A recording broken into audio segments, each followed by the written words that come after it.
Yo, what is up, everyone? What is up? What is up? What is up? I hope you're all having a wonderful afternoon. I just say right now because, yeah, we were supposed to go live early this morning, but I had some things to take care of this morning that was very important. My dogs had to go to the vet. They had to get some medical stuff done. Because, Mello had puppies, and all it was time for their checkup and all that stuff. So yeah, kind of put me behind here. So yeah, we're just starting now. We're going to be going hand pin some music. I'm going to grab myself some coffee, because your boy is quite tired right now. But we doing this. We definitely are going to be doing this. I definitely got some jams for y'all to listen to in the background whilst I'm getting myself something to drink and just something to munch on and all that stuff. So yeah, I know you probably hear some noise in the background right now. That's you skit right here eating right now. Like, again, they waited until I started to start doing shit. Excuse my language. But yeah, we're starting right now. Thank you guys for joining me. I'm going to go ahead and switch over to the screen. Let you guys listen to music in the background. And yeah, I'll see you in just a few minutes.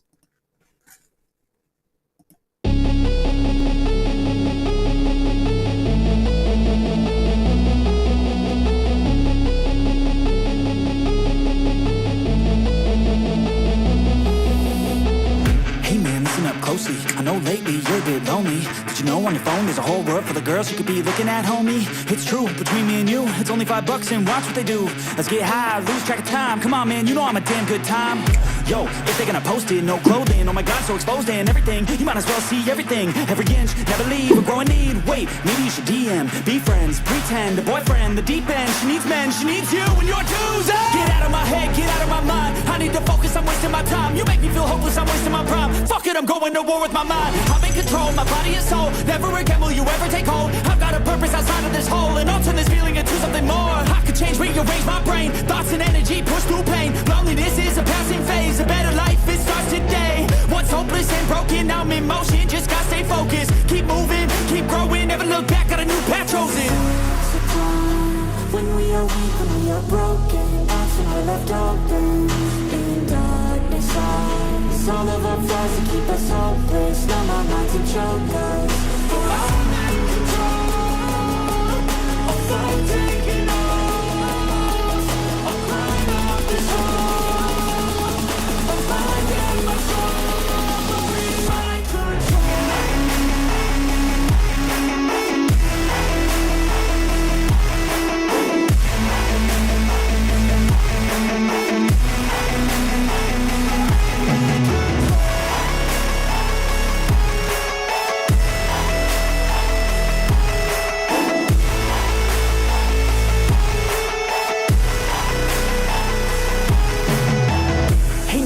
Go. We used to have fun, hang out and smoke. Watch a little you know what a show. Drink a little bit of this, little that to cope. Yeah, wait, we used to have fun, right? Sleep in short days, but the long nights. You always love to go play, what a fun guy. But now you seem so lame, what a shame, right? Hey, come back, let's get high. We can have another run like the good times. We can have a little fun, just recline, me time. Hit over the wheel, you'll be just fine. Yeah, you know I'm always here for you. Life gets hard, there's a lot of fear for you. You know I can make it all disappear for you. Only one time, you'll be fine, man, I'll cheer for you. No, I don't wanna get back to a place that I really don't like, so I really gotta go. All the thoughts in the back of my mind, they be bigger at night when the dark takes hold. Gotta make my way to the light, feeling better inside every time I say no. I'm in motion, yeah, I've chosen different path, but we rapidly have control. I'm back, baby, better than ever, no drag. Taking back everything I lacked lately. Feel like me, I'm back, crazy. I took all that pain, put that energy to change. I will never be the same, I will never be a stain. There's a time when we are weak, when we are broken. That's when we're left open. In darkness, it's all of our flaws that keep us hopeless. Numb our minds and choke us. But I'm in control of I'm taking off. I'm crying out this hole. I'm finding my soul in my control.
success, what they'll call it in the end.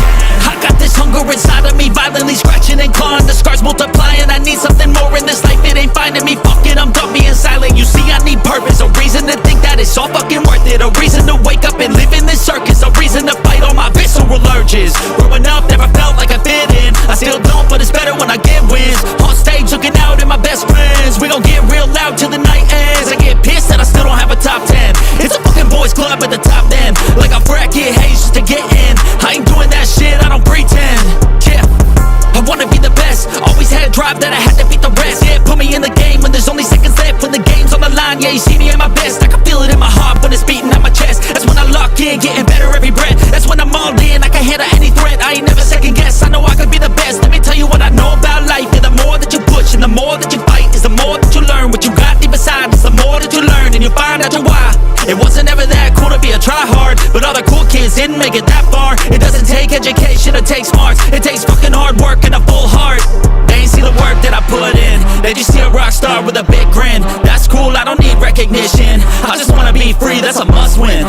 Try me in a race, I'ma dust them. If the money hot and tell them I'ma bust in. I don't understand, hate all the fussing. Get a job, get a life, go do something. It's 5 a.m., ain't nobody see the work that I'm putting in. Something deep inside a thirst, I can feel it in my skin. Look around me, it's a curse. Just think I'm losing all my friends.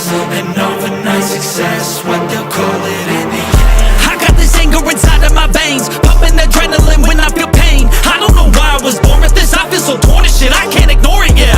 I wanna punch till my knuckles are bleeding. I want your best, so when I win, you're defeated. Go ahead, think that my kindness is weakness. I'll use that naiveness. I got a disease and it's choking and squeezing me. I cannot sleep till I get what I'm seeking. Need every dream in my mind be completed. I live for competing. It gives me a reason to live, a reason to get up again and again, a reason to wake up at 5 a.m. I need it to keep me from sinking. I swim if I didn't. I fear I would become an inch. I don't ever limit. If I want it, then I'll get it. Never quit it. I'ma win it. And in every single minute, hitting every single inning, get it once again and again. And I'm living for the moment. If I want it, then I'll own it. I can feel it in my stomach, man. I really fucking want it, man. I do it cause I love it. I will always give 100. Never quit until I'm first place. Never been so thirsty. Living life without a purpose, that would be the worst. Yeah, ain't nobody see the work that I'm putting in. Something deep inside a thirst, I can feel it in my skin. Look around me, it's a curse. Think I'm losing all my friends.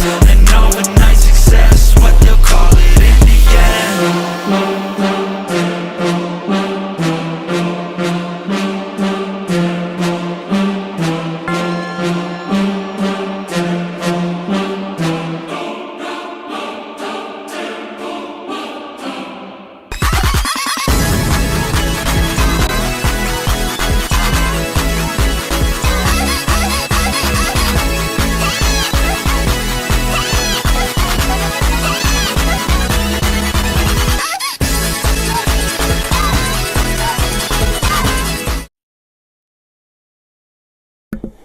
What is up, what is up, what is up, what is up? Y'all cannot see my face right now because I don't have my camera on. Oh my gosh, I did not realize that was not on. Let me fix that right quick. Let me fix that. Let's get my ugly behind on camera.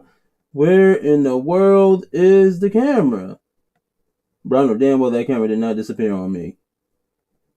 Hold on a second, Dibbies. I'm sorry. God damn it. The camera is not showing up, or I might be just overlooking it. There it is. There that motherfucker is. Okay. Yeah, now I'm ugly behind on camera, but as you can see, the green screen fucking up in the corner. Plus, I gotta still grab my damn coffee from behind the goddamn green screen. So, yeah. Let me fix that real quick. Goddamn green screen all fucking up and shit on me and all that, man. Goddamn cats and shit fucking with the green screen and all shit, man. Damn. Alright, give me 1 second. Grab my coffee real quick. Because your boy is tired. Like, I'm tired as hell. That comes from the dumbass cats bothering it. Like, the cats, they could jump around and touch it and all that. And then, you know, bother shit and all that. Actually, let me move forward a little bit. God damn it. Stupid ass animals. Always bothering shit. They might be stupid, but I still love them. Oh, now that's messed up right there. Oh, my God. Oh, well. You know what? I'm just going to deal with it this time. Probably just going to, you know, just do this. There. And then I move myself right here. There. Fixed it. Alright. So we are here. I'm about to turn the audio on for the game because I just realized I do not have the audio on at all right now. Goddamn. Alright, so yeah, we're a little bit late here. Well, a lot of bit late right now. But for good reasons. Had to take, as I said earlier, before we just started, had to take my dogs to the vet. Like, they had their vet appointment today, Mello and the puppies. So, that had to be done.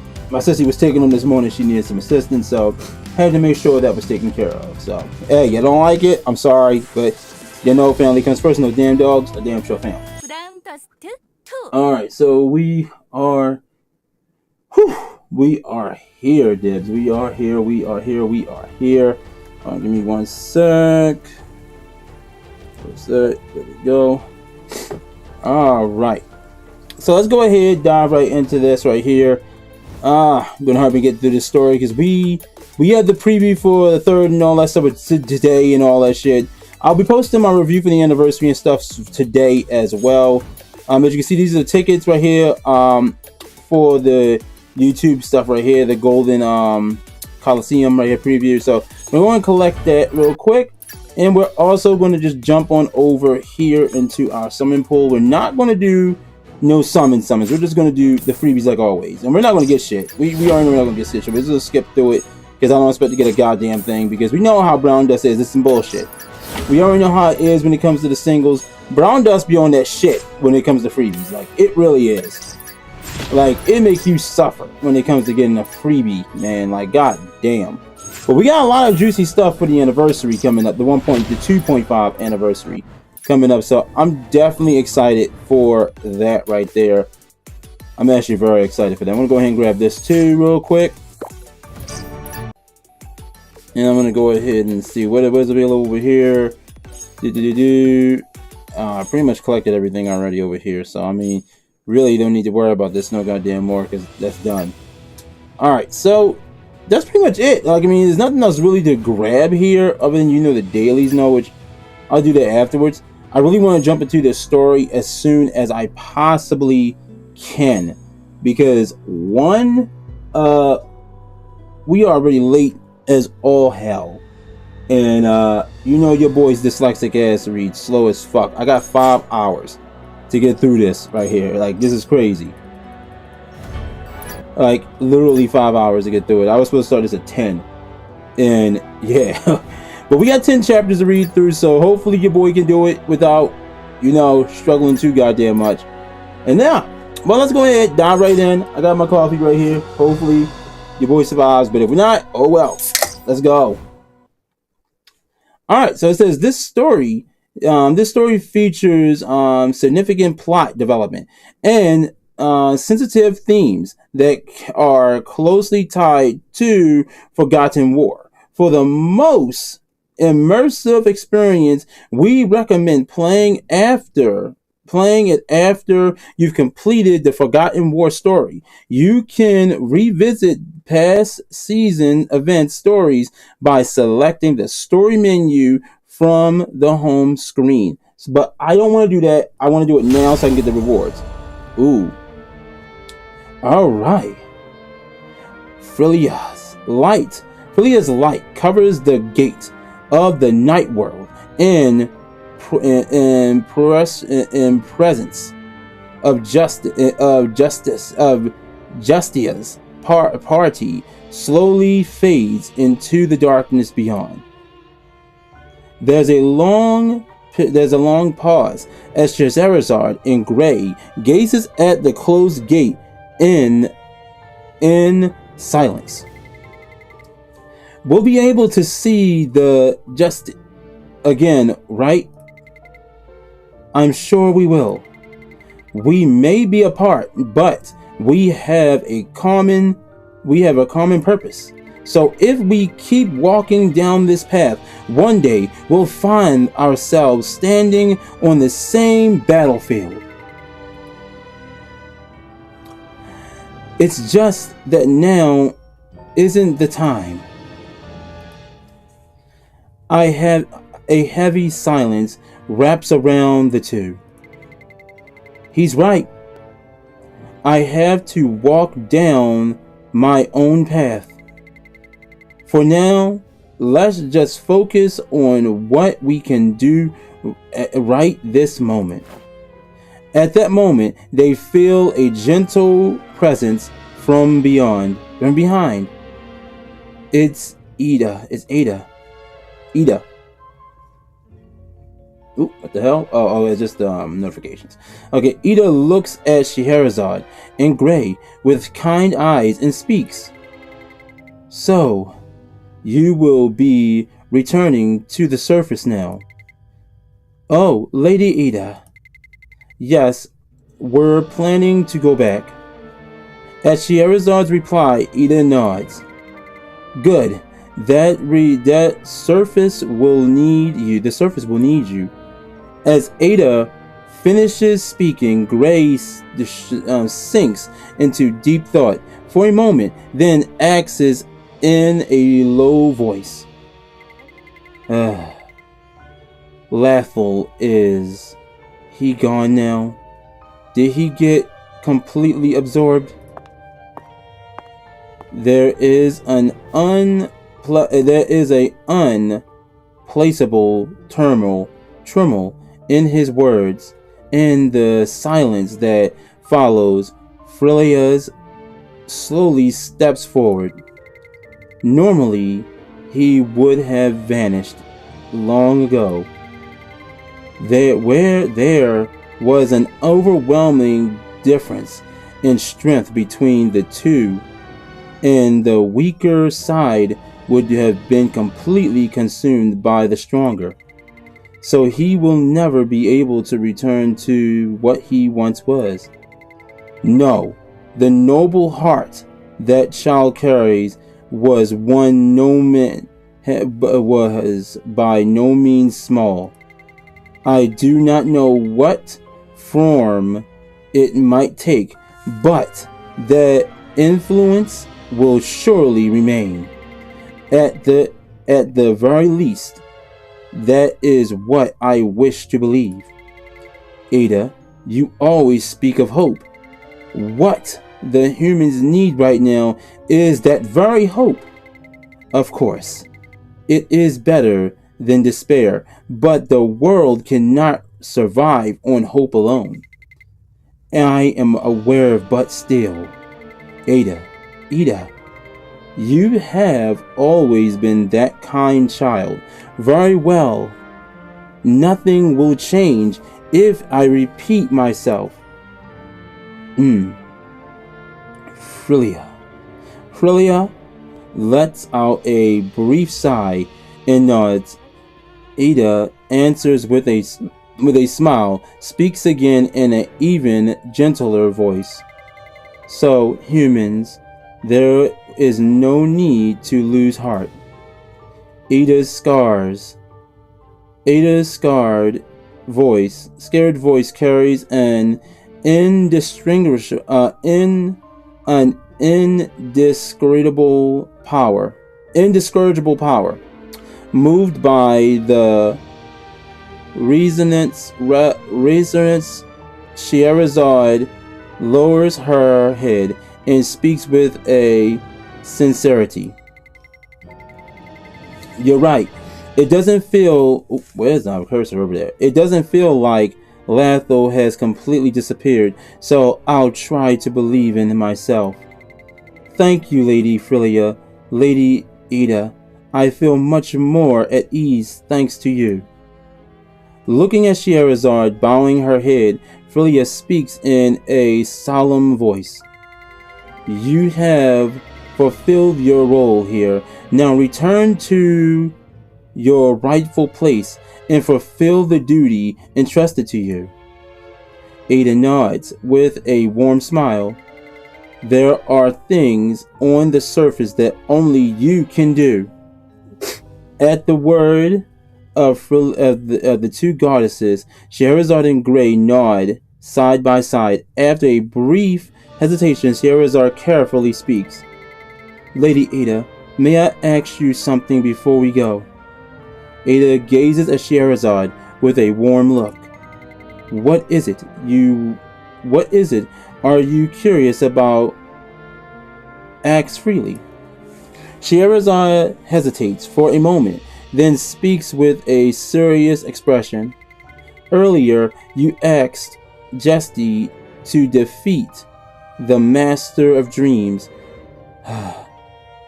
I was hoping you could tell us more about that. Ada closes her eyes, then slowly nods. The Master of Dreams, Evalier.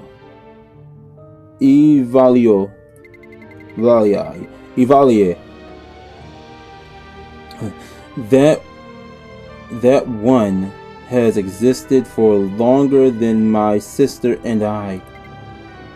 And Ada pauses, falling into thought for a moment. Under that one's command are 12 powers being called the Reveries. Oh shit, here we go. Powerful beings. Ada gives a small nod. Yes, you have already faced one of them. Do you not remember encountering that black-winged Valkyrie on your way here? Oh shit. Oh no. Oh, my baby is a Reverie. No. In that instance, Scheherazad's eyes grow wide.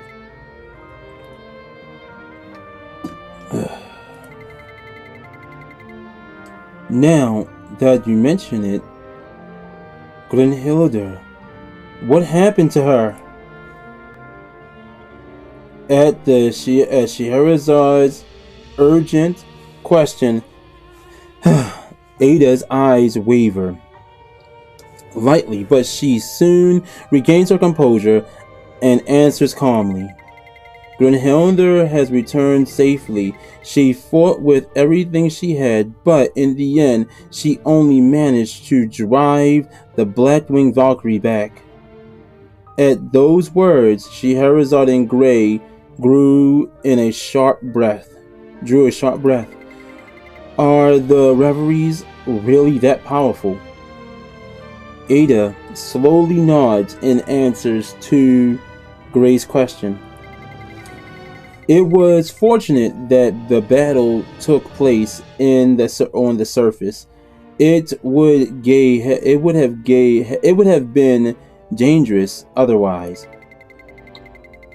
Had it been in the night world, no Valkyrie would ever defeat a Reverie. They would have become unimaginably powerful within Evalier's authority. Then will Justy be okay? She will, within her dwells with divine power my sister bestowed upon her. If she can fully embrace that power, she will be able to stand against the Reveries.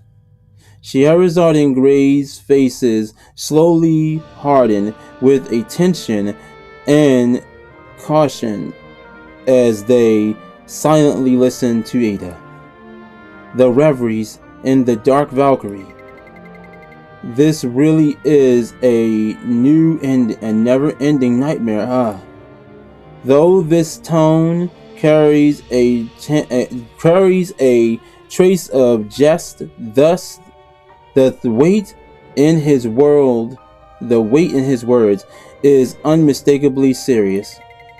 But thanks to this, it's clearer that we have to do what's due once we return to the surface.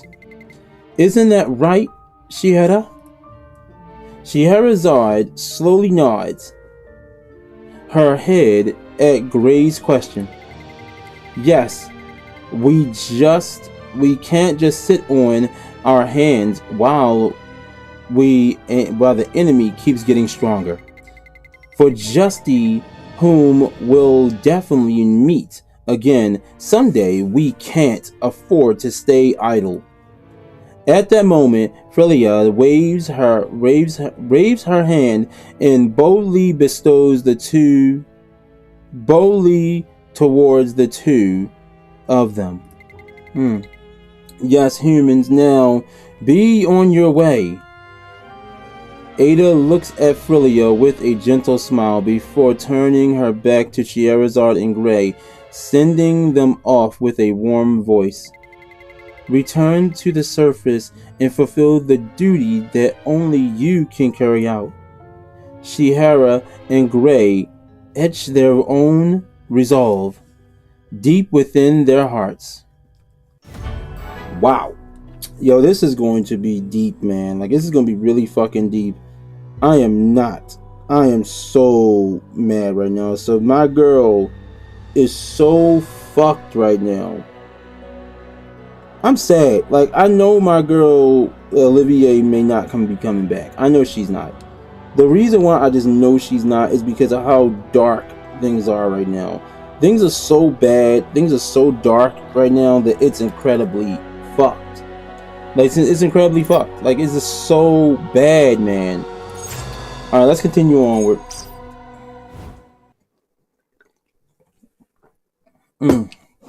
Standing at the brink of the new beginning, Scheherazade and Gray arrive in the Rutan.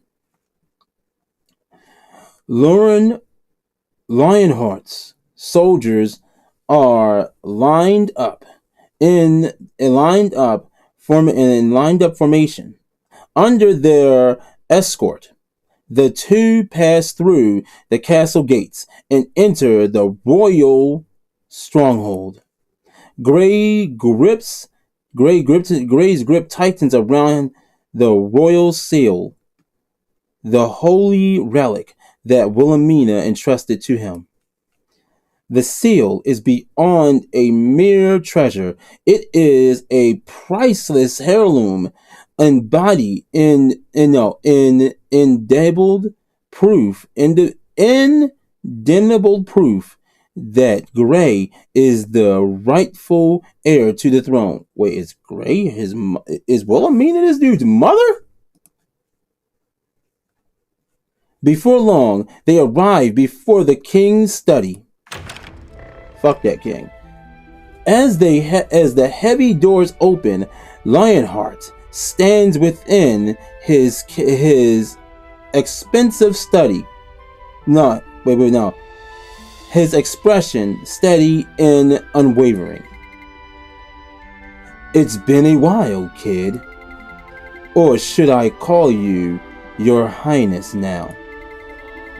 Yeah, I've come back to inherit the throne.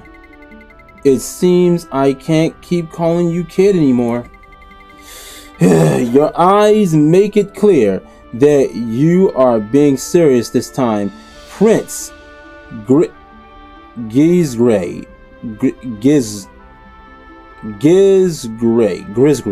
I hope I'm pronouncing that dude's name right. Grisgray. You know, we're gonna call him fucking Gray. I'm not calling him that full shit. Fuck that. Alright. The words are barely out of Lionheart's mouth when the door opens again and a man walks in. Prince Gray, you're back at last. The man was none other than Gray's aide. The man who once accompanied Gray to the Triple Islands Summit. Time is short, so allow me to escort you immediately. After giving a respectful bow, the sudden appearance of Gray of the aide moves ahead without hesitation. Gray, caught in the sudden flow, looks around in confusion. What? I expected this to some extent, but they're not even giving me a moment to breathe, are they? Despite his bewilderment, Gray's steps soon follow after the aide. Gray, you decided to become the king, didn't you? Then stop complaining and go. Yeah, bitch, go. Hurry the hell up. Go get that crown and that goddamn throne, dude. Shit. I want to be able to bounce niggas around with you, bro. Come on, shit. Hurry up. Follow Scheherazad's words. Lionheart also speaks. Go on, Your Highness.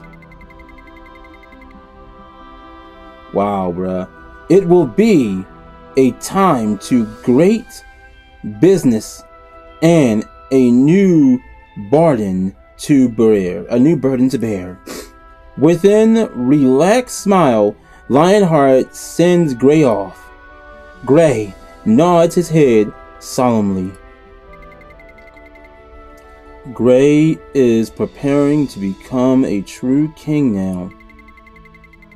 Compared to that, I'm still just circling in place. You're probably gonna end up marrying that dude. Scheherazade lets out a heavy sigh, her voice low and tinged with frustration.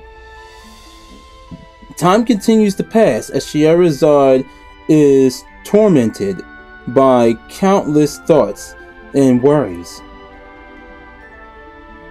At last, the day of Gray's official coronation arrives. Amidst the grand and overwhelming atmosphere, at the preparations for the enthronement ceremony moves swiftly. The hall is already packed with retainers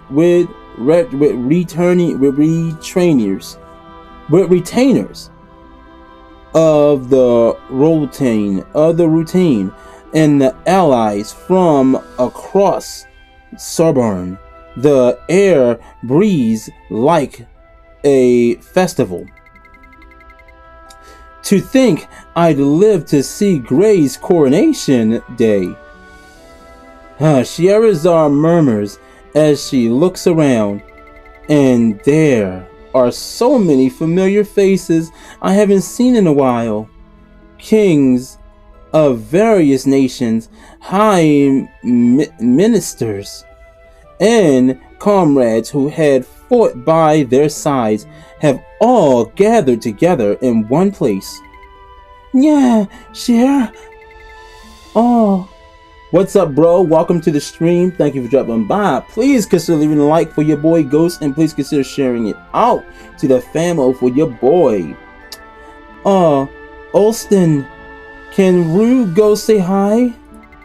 Sure. Just go quick. Let's go together. Austin, my boy is still alive. Let's go. Spotting Scheherazade, Rue's eyes sparkle as she hurries over with Olston at her side. Oh, long time no see, Rue. And you too, Olston. Yes, it's truly been a long time. Rue is happy. While Scheherazade is greeting Rue and Olston, other familiar faces call out from nearby.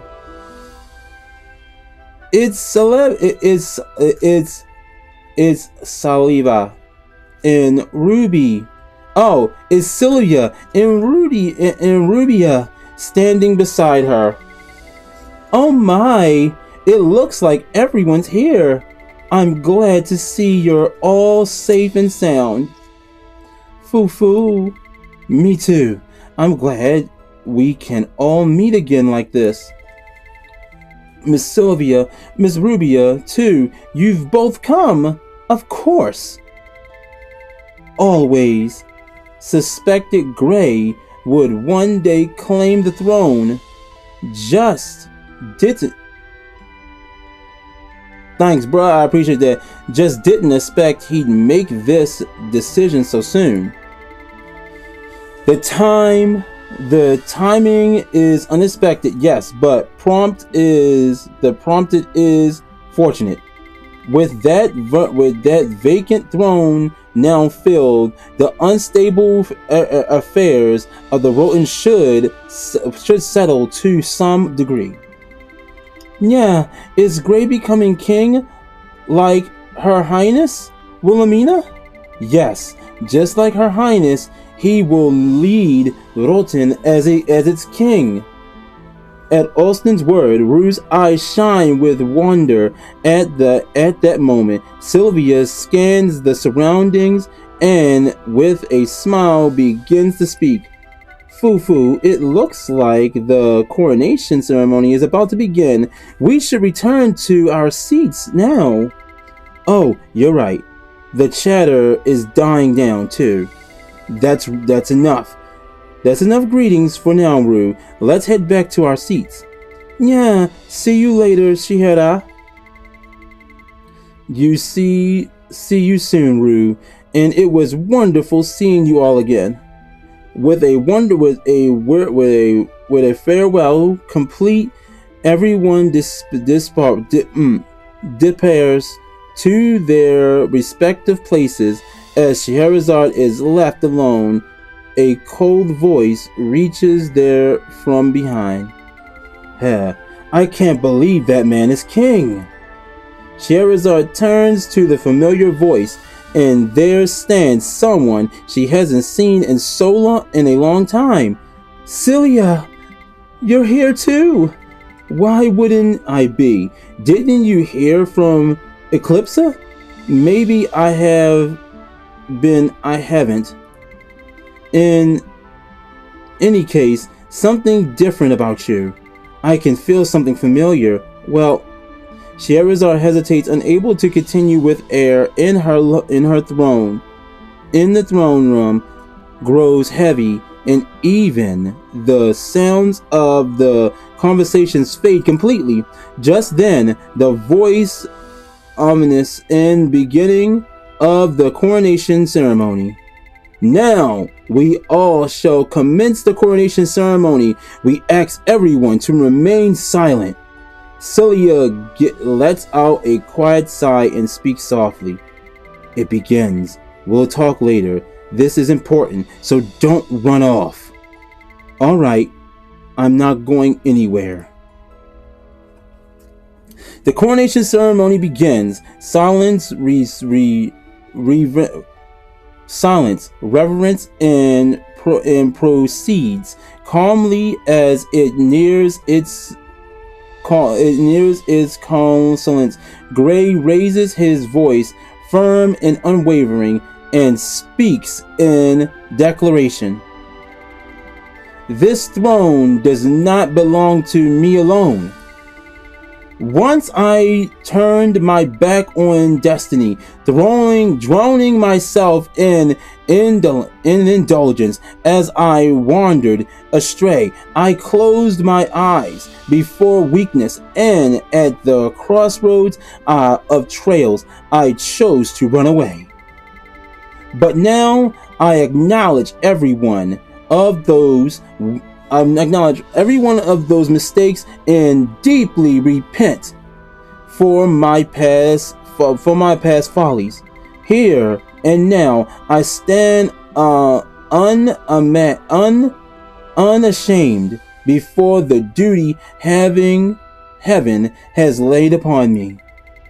As the true king, I shall answer the voice of my people and protect this kingdom to the very end. As the rightful king of Roten, I answer this oath. I shall uphold justice upon this land, embrace all people, not with the sword, but with peace. Wipe away the tears of the suffering and bring hope to the upraised. Hold on, Dibs. I'm getting a phone.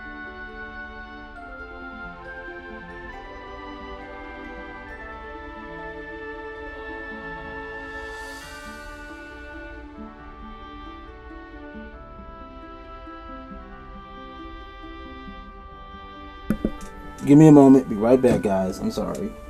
I almost got out of the man.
Alright, my bad everyone, I'm back. Whew, okay. I'm sorry. Alright, so I shall uphold justice upon this land, embrace all people not with a sword but with peace, wipe away the tears of the suffering, and bring hope to the oppressed. Yep, the oppressed. I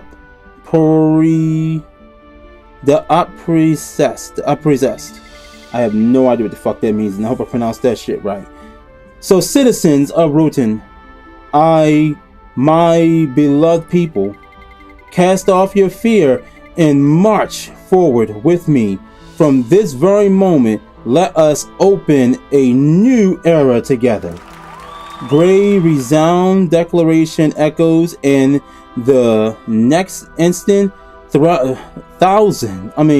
thunderous cheers, applause raise up, shaking even the high ceiling of the throne room. Glory everlasting to His Highness Gray. Long live His Highness Gray. Long live the King. God damn it, y'all. What the hell? The retainers gaze upon Gray, eyes full of away as golden banners ripple in the air. As doubt vanishes from them, replaced with firm conviction and respect. Raising from throne, Gray walks down the red carpet, shaking hands in turn with kings of various nations and their foremost ministers. After offering words to gratitude, Gray makes his way towards the royal office, accompanied by his retainers. The murmuring of the crowd gradually fades, and the remaining guests begin to disperse one by one. Busy hands move swiftly over the empty chairs and the long streak red carpet, tidying what remains of the ceremony. In the midst of all that, Scheherazad's eyes meet Celia's, and Celia steps closer to her. So, what's this important thing you wanted to talk about? I'll be blunt. I can sense terror inside you, and it doesn't feel like a temporary power. In other words, it's getting to affect your permanently. Oh shit. If this keeps up, the terror will consume you before long. As Celia's words, Scheherazade reclaims the moment when she was overwhelmed by the influence of terror. The memories of losing control and falling into panic comes vividly to mind. Celia speaks again, as if stare Scheherazade from the heavy thoughts. If you don't want to be consumed, then you have no choice but to control it. In other words, you need to learn how to will terror if you don't want to be swallowed by it. So come to the magic tower. If anywhere, that place might hold the key to solving your problem. You mean you're telling me to become a warlock? Scheherazade asks hesitantly. Celia replies with a calm composure. Handling terror doesn't automatically make you a warlock, but it's true that you'll be using the same kind of magic they do. Still, I'll never accept being like those warlocks. Well, your choice is yours. But the power you carry now, I doubt you can shoulder it all on your own. Celia's words leave Scheherazade momentarily speechless. That much I already know. Then bitch go! Fuck! At that moment, Celia's eyes sharpened within more. Do you really? No, look, it looks to me like you still don't understand. Pierced by her sharp rebuke, Scheherazade can only remain silent. If just stay like that, that power will consume you entirely one day. Well, it's not really my business, but think carefully about it. Even as Scheherazade's expression grows heavier, Celia continues with an unwavering cold voice. Then I'll be going. I'm a busy person after all. Scheherazade grumbles under her breath as she turns away from Celia, who's now walking away. As Celia's footsteps fade into the distance, for her words quietly linger in the corner as Scheherazade's head. She's right. Gray accepted his fate and stepped firmly forward as a king. But still, haven't truly faced the darkness deep inside me. It feels like I'm only one constantly being left behind. It's like I'm drifting hopelessly as I'm swallowed by despair. If this continues, I might be devoured by this darkness until not even a trace of me remains. Scheherazade's fingertips tremble, frightened and entangled thoughts rush through her head. God damn it. All the goddamn fuck. Goddamn. But how am I supposed to use this dangerous power? Bitch, go to the fucking tower! She told you what to do! What am I supposed to... Oh my fucking god. She was just told what to do. Scheherazade, you're dumb as shit. I mean it though. She does this shit in every fucking story. She questions every goddamn thing. Go to the goddamn tower. You were just told to go to the goddamn tower. After lingering in deep thought for a long time, Scheherazade quickly slips away from the corner of the throne room, heading off somewhere on her own. Oh my fucking god. I swear Scheherazade makes shit so much more freaking difficult. God damn. A while after Gray's the grounded Grays ascended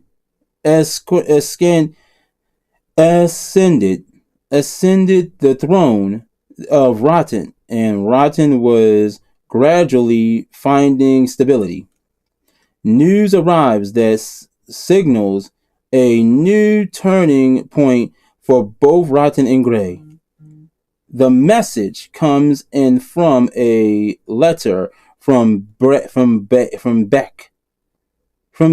where Merlin and Melis resides, and from Devon, where Grand Duke Helmut resides. This is a declaration that they can no longer continue the war. The content of this letter is clear. It's vow, a surrender,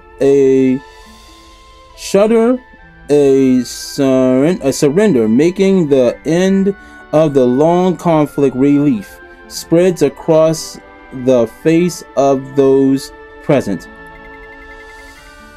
This must be the letter of the soldiers of the surrender then. This truly is joyous news, Your Highness. With this, the situation in Surburn will finally begin to settle.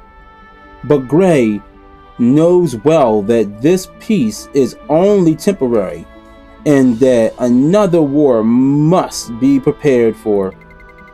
Though this war may come to an end for now, that doesn't mean we can relax. Forgive me, Your Highness, but do you mean that another threat is lurking beyond this? A being far more powerful than any of the threats we've faced so far has appeared, has approved. Justia set out has appeared. Justia set out for the night world to put a stop to it, but it's not the time to speak of this yet. Right now, it would only create panic. For a moment, silence spreads across the hall as if the room itself holds its breath. Then Gray's solemn voice breaks the silence. No, not quite. I only mean that we must never let our guard down. He is no longer the Gray of old. His gaze now carries the diligence of a king, fixed firmly on future. As expected, I am deeply moved by your highness' resolve to grow complacent, and always think of Rotten's future. Hold on, Dibs. I just realized I have to do my dailies on freaking Nikkei, and I have not done them. I'm sitting here doing this shit. Like, I've been busy all morning, yo. I was supposed to got on here and did these, yo. Goddamn. Hopefully, I'm still got time. I will follow you as well. The resolve of those who stand by Gray is equally steadfast. Their faith and loyalty are a great support to Gray. Thank you, and I too shall put my faith in you. It really is a blessing to have people who trust and follow me so wholeheartedly. But I must never ever become complacent. Everything could collapse in an instant the moment I put my guard down. Not long after the letter of surrender arrives, another letter comes from Barian, where Wilhelmina rules. The letter speaks not only of ending the war, but also of uniting the strength of many nations to establish a new Frulia system. After carrying deliberations with this official, Gray decides to accept the proposal for peace,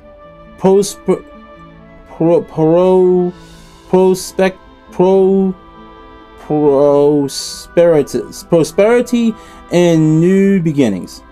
God damn it. Gray sends a reply to Barian, and before long, y'all allies already. What the fuck?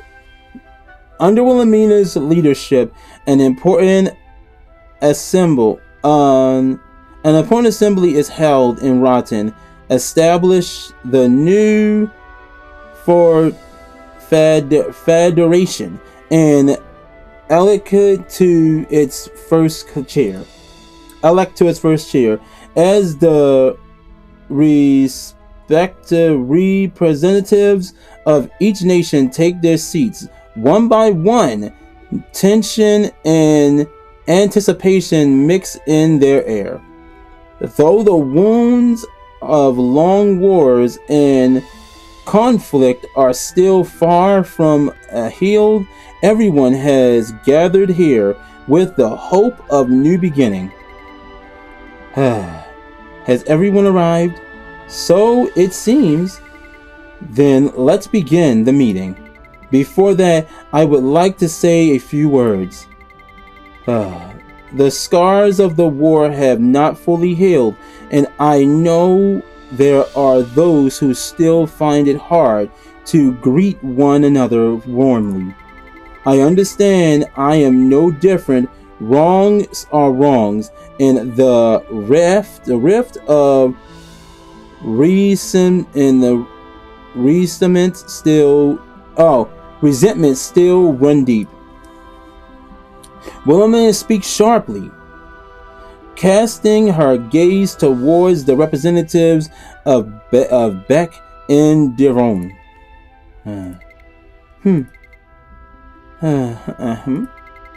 However, from here on, we must move forward together Let us take it slowly, step by step.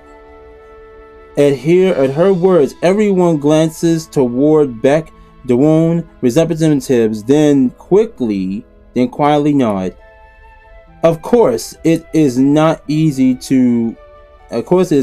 for the wounds and conflict of the past to vanish completely, but they all understand that they must take a step towards the future.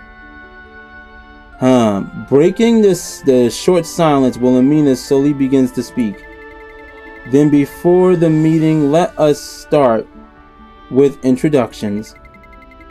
As you all know, I am Wilhelmina, monarch of Burian.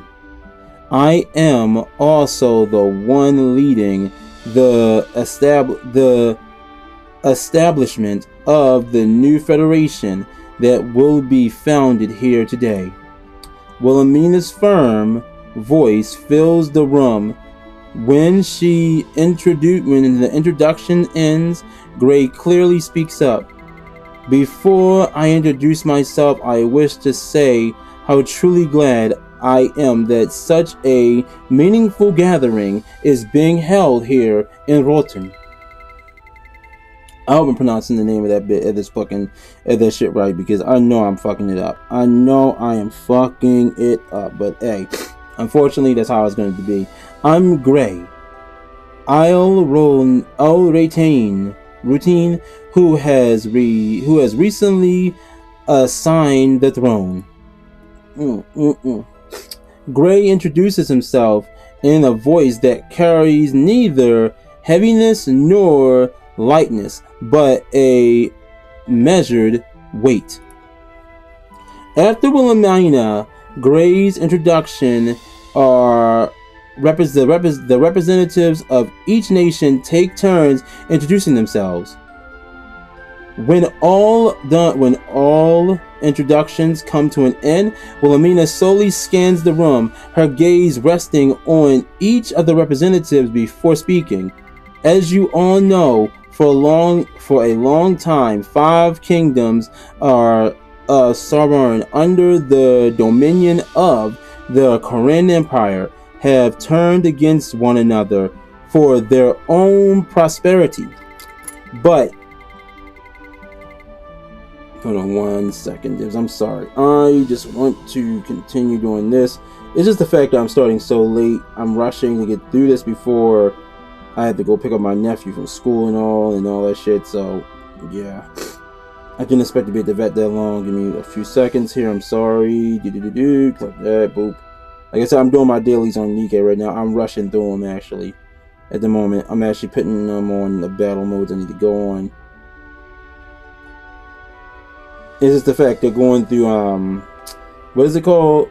The fucking simulation mode. I gotta skip through the shit and all that stuff. It takes about 30 seconds to get, takes about a minute to get through everything. There we go. Going to the fucking battle. Alright. But when the fiends advanced more than 100 years ago, the 5 kingdoms forgot their strife and stood together to survive. At that time, we sent countless requests to aid the Empire, but alas, the Empire did not respond to Sovereign crisis. In the end, each of the kingdoms of Sovereign which had been loyal to the Empire felt betrayed in their will for independence, for the Empire grew stronger. Burian has long dreamed of union under the name of Sovereign Federation, while Blake wished to unite with the nation of Sovereign into a new empire. Damn. The only thing I dislike is how much talking it is. Like in these events, it's all it is fucking talking. That's the only thing I can say that annoys me during running. Dewon and Blake, you must realize. Dewon and Beck, you must realize seeking to use Catechus for such an aid was a grave mistake. Look, if they want to use Cactus, bro, I'm not gonna lie. Their power is pretty goddamn dope and strong as a mug. So I mean, I can't really blame them, to be honest. But hey, I believe you have come to see, at least faintly, that what we need is not absolute rule, dominion under the powerful monarch. What Stubborn needs is now is a close alliance between nations, one that can stand as one. We must break free from the Empire's grasp and achieve true independence. Therefore, I will Amina, before the gathered representatives of Stubborn, propose that the establishment of the Power Alliance system, the Stubborn Federation. Everyone nods in agreement with Wilhelmina's resolute speech. After that, their meeting truly begins. The representatives of each nation devote themselves to wholeheartedly to narrowing their distances and speaking ways to cooperate for the future. At last, the basic framework of the new foundation is fully settled, and Wilhelmina is unanimously elect as its first chair. As the first chair of the foundation, I shall bear this heavy responsibility. I will do all I can to ensure that your trust and faith never fades. With Wilhelmina's solemn declaration, the official document announcing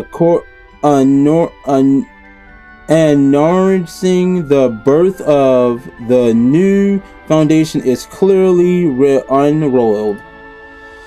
Then the royal seal is Stubborn's Federation, which had been prepared beforehand, is placed upon it as a red imprint, spreads clear and vivid.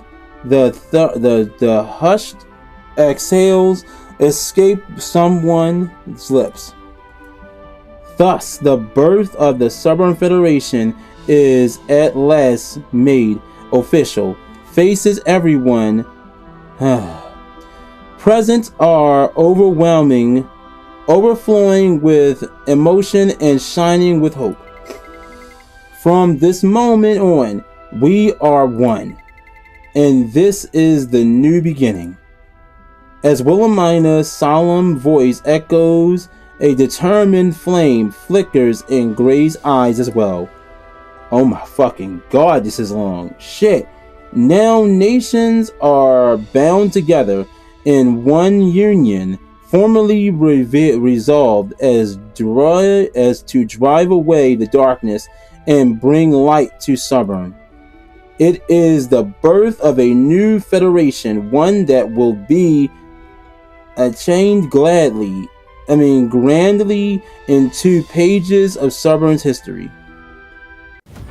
I'm not gonna lie, it sounds like they're repeating their goddamn self at certain fucking points here, bruh. Jeez, like, we get that part. Like, yeah, it's going to be a point here where as though, yeah, goddamn it, we know it's to bring about prosperity for all the fucking kingdoms. They repeated the same thing, just different fucking ways just now. While the representatives continue their conference on the establishment of the Federation, Scheherazade stands alone in the... This bitch still didn't go to the fucking tower. I'm disappointed in her. Stands alone in the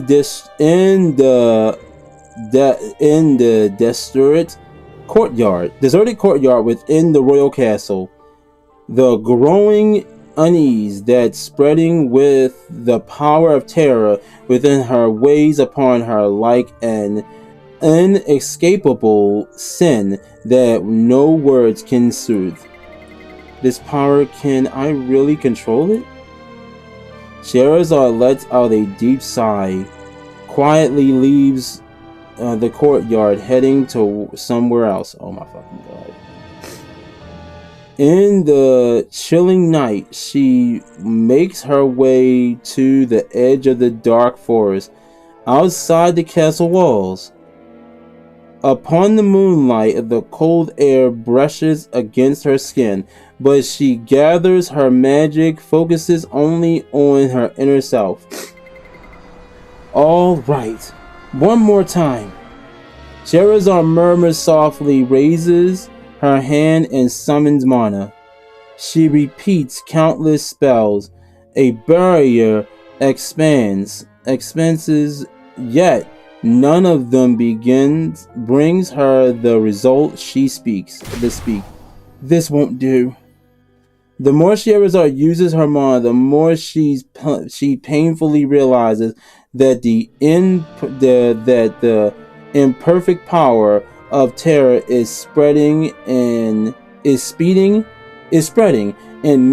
it impossible for her to wield pure mana any longer. Come on, please. Sherazade unleashes a powerful spell again and again before a massive boulder. But the magic swords born of impulse mana neither shatter the rock nor hold their form, disappearing almost immediately. Damn. Why won't it work? Bitch, because you gotta go to the... You know what? Yo, she is pissing me the fuck off. She is making me mad as a motherfucker right now. Go to the tower, ho! Why won't it work? Because you're fucking using the power your dumbass don't know how to use. Just as she lets out a cry of frustration, she feels a massive pressure behind her. Oh, hell. Here we go. Yep, there we go. She fucked up. Before Sherazade can even turn around, the boulder before her is shattered into pieces in an instant. It's just as I thought.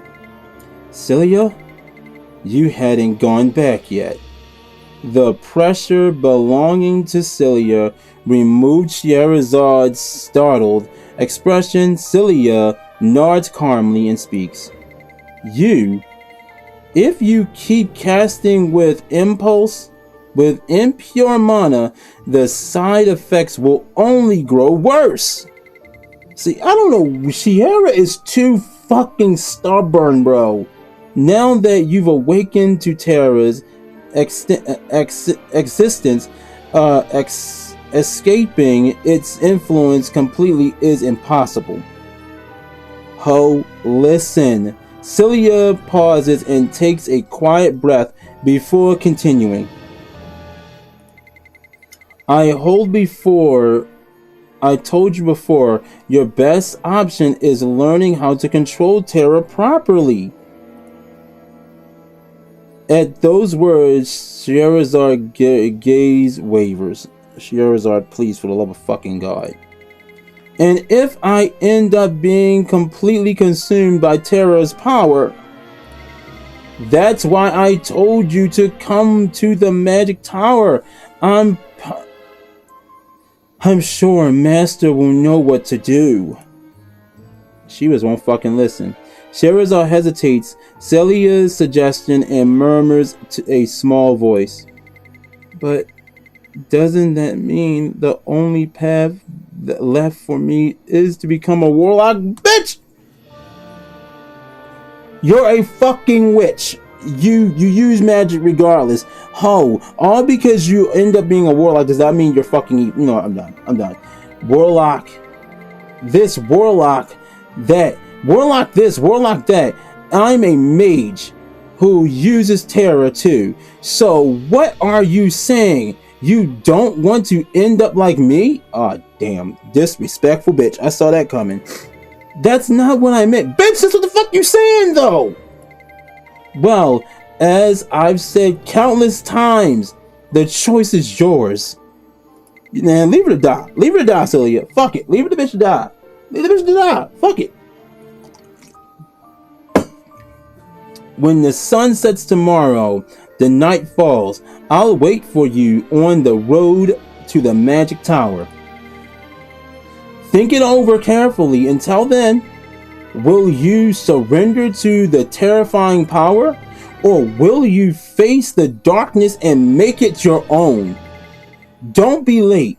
I won't wait long.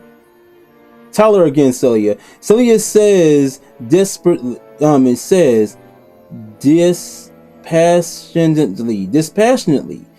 and disappears into the darkness. Scheherazade breathes in a chilled air and gazes alone that only the night sky. In her swirling fear, countless emotions still lift unsettled. The most terrifying, dangerous power, terror, but at the same time, that power may also be the key to her own possibility. Bitch, go get help. If I refuse to accept this power, then I'll be stuck here forever. Muttering to herself, Scheherazade sinks into thought. So, in the end, if I can't avoid it, I have to choose but one to face it. Can I really learn to control this power? Oh my god, oh yes, fuck, you were repeating yourself, bitch, do it! Honestly, I'm still afraid. And still unsure, oh my god, you know what, fuck it. She's unsavable. Midnight and starlight shimmer above her as she drifts in thought, and only when the night grows late does Scheherazade quietly leave the spot. I really don't think there's any hope for her. I honestly don't at this point. I'm telling you, she repeats herself so fucking much in every goddamn event. It's fucking pointless. It's so fucking pointless in my opinion. She just does this shit. In a quiet clearing within the sunlit royal castle grounds, Celia's cold voice continues to echo in Scheherazade's mind. Why will you surrender to the terrifying power? Or will you face the darkness and make it your own? It's true that this power may be the key to fixing everything. So, can I keep running away? At that moment, the silence of the clearing is broken by a sound of approaching footsteps. It's our boy. Yup, see? Yo, please kick her in her ass, man. Please. Sierra. A familiar voice rings out. It's over. Its owner is Gray, who until now has been endlessly accompanied with matters. Accompanied with matters of state. Gray. Oh, I suppose I should call you His Highness now. Bitch, shut the fuck up. Hey, give me a break. Just call me by my name. Thank you. Fuck. If you say so. But what brings you here? I came to cheer you on. Huh? You made a big decision, right? I can tell just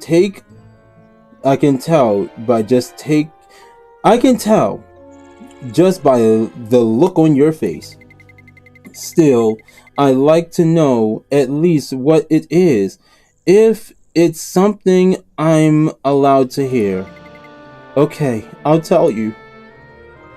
At Gray's words, Scheherazade opens up about her worries and what happened with Celia. Gray listens with steady, earnest eyes, absorbing every word. So that's how it is. When Scheherazade finishes speaking, Gray answers in a firm voice. Go to the magic tower, Scheherazade. I'm sure you'll finally be able to move forward if you face that power you're trying to avoid. Thank you! Thank you. See, he got some damn sense. You see that? That's the GOAT. That is why I like Gray, because he's freaking honest and he tells the bitch straight up, shut up, do what you gotta freaking do. Gray's tone is stern, but within its lines, an unwavering sincerity and deep concern. We will swear.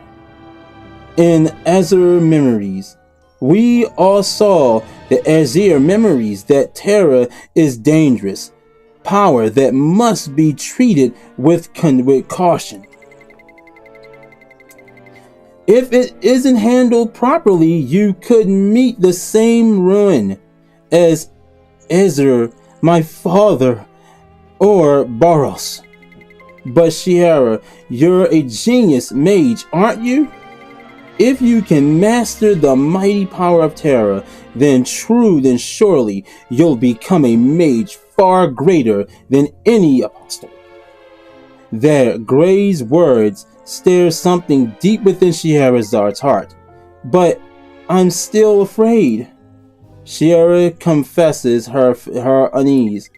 I know that feeling, but the more you hesitate, the greater the darkness inside you will grow. So stop hesitating. Go to the magic tower. Tame the power and walk your own path. You've changed so much. I can hardly believe you're Gray now. Fine. You helped me make up my mind. Thank you for encouraging me. Scheherazad's resolve grows steadily stronger thanks to Gray's sincere conceal. Your Highness, where are you? Just as their conversation is drawing to a close, the voice of the aides calling Gray's rings loudly through the air. Another meeting, huh? Looks like I should go. Shiera, let's go on another adventure someday. Well, I guess it'll have to wait until I stepped down from the throne, though. Before she can frown and answer, the aide calls Gray again, prompting him to turn around and return to the aide.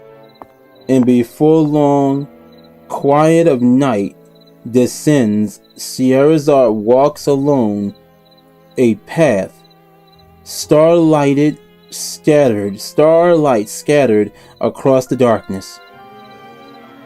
Her heart beats firm with resolve, yet the same time fear, unease still weighs heavy upon her shoulders. To move forward, I have to face the power I flee. She repeats those words to herself as she rounds the corner and sees Celia standing beneath the moonlight. Am I right to understanding that you've made up your mind? Scheherazade nods in response and answers. I'm still afraid, of course, but I don't think I can run away any longer. Scheherazade's voice trembles, but there is determination underneath. Good. If you've decided, then let's set out. The road to the magic tower is rough, and at times even moonlight grows faint. Just before leaving the path, Scheherazade pauses to catch her breath and lifts her gaze to the sky. The stars sparkle in the night like tokens of hope. This is a new beginning. Scheherazade renewed resolve in her heart and once more follows Celia towards the magic tower. God damn it, yo. They gotta be so fucking detailed, yo. Shit. I mean, I still got 4 hours left, but it's the fact that I gotta go. So I'm gonna probably step away to actually go get Tammy. Scheherazade and Celia arrives at the entrance of the sky scraping magic tower.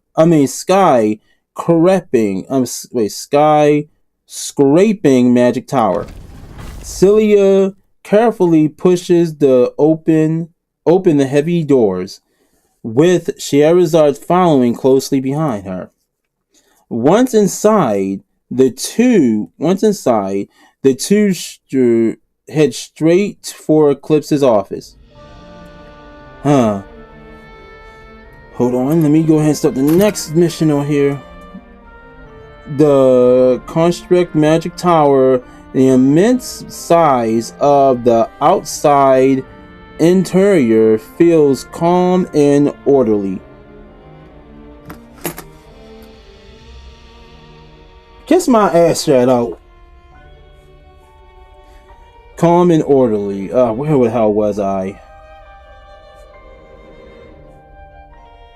You turd.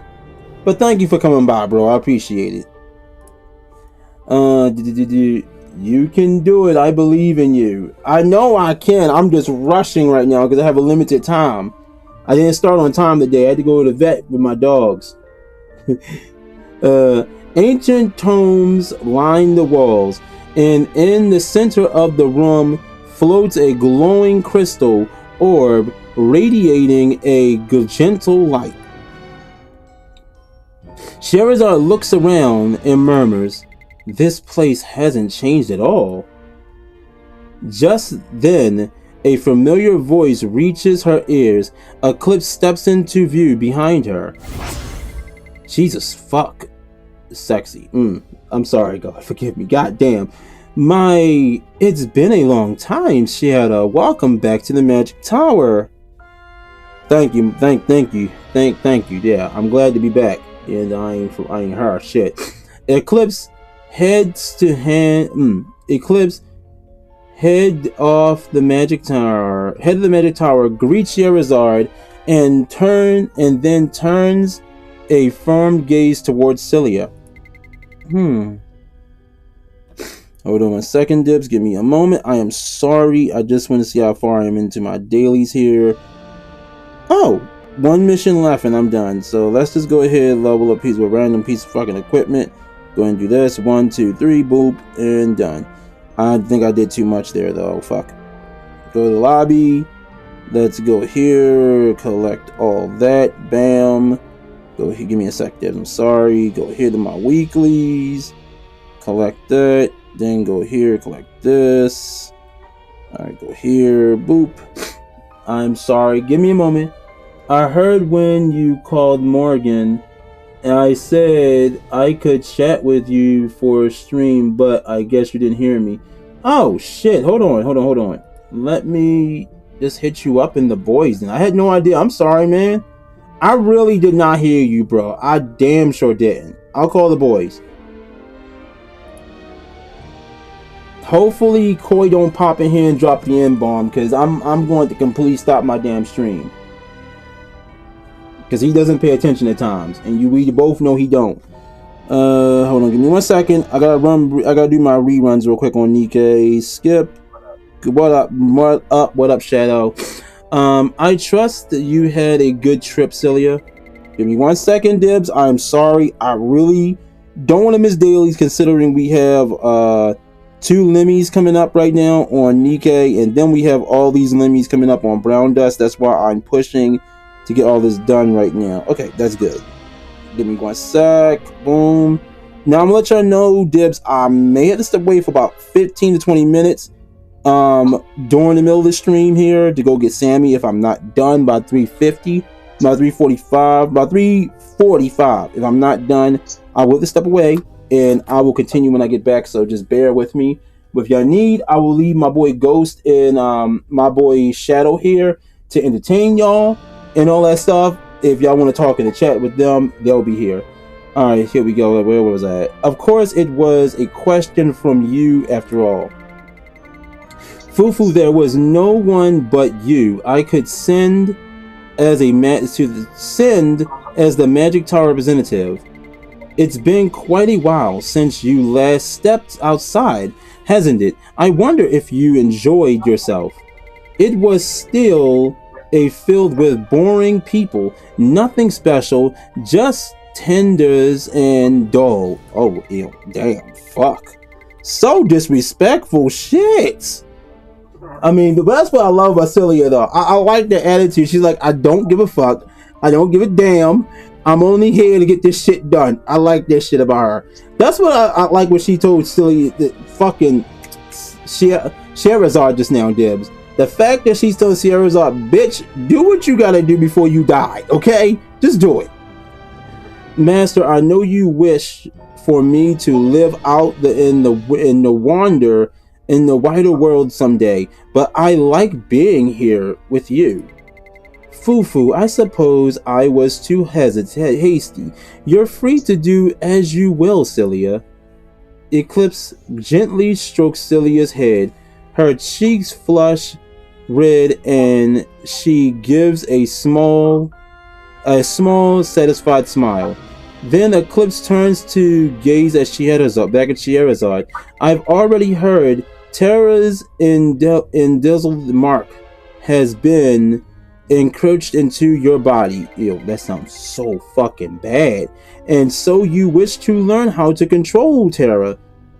Not really, but we gotta do this to keep the bitch alive, so yeah. Eclipse voice, well, to keep the chick alive. Only reason I'm calling her that because she got on my goddamn nerves with all this hesitation shit. Eclipse's voice is deep and steady as she looks again. And Scheherazade, yet her words carry a clear warning. Yes, if it can't be completely removed, then at the very least, I want to be able to control it. But before that, I have one question. Scheherazade meets Eclipse's gaze, her eyes unwavering. The terror rooted inside her, is it really impossible to remove it forever? Eternity is such a powerful, profound, and heavy word to speak of what may or may not possible across the endless flow of time is never simple. God damn it, bitch, will you make it simple and say yes or fucking no? Shit.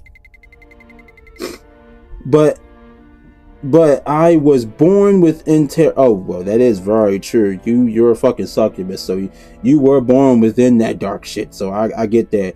I was born within terror and have lived for centuries. You know, I need to be nice. I need to be nicer to you because you do know what the hell you're talking about. And never once have I seen a maid tainted by terror return to what they once were. Well, we gonna make that shit happen. Thank you for telling me. I just wanted to be sure. Oh, welcome back. You were just in the chat with us. You could have talked if you wanted, bro. Please teach me how to control terror.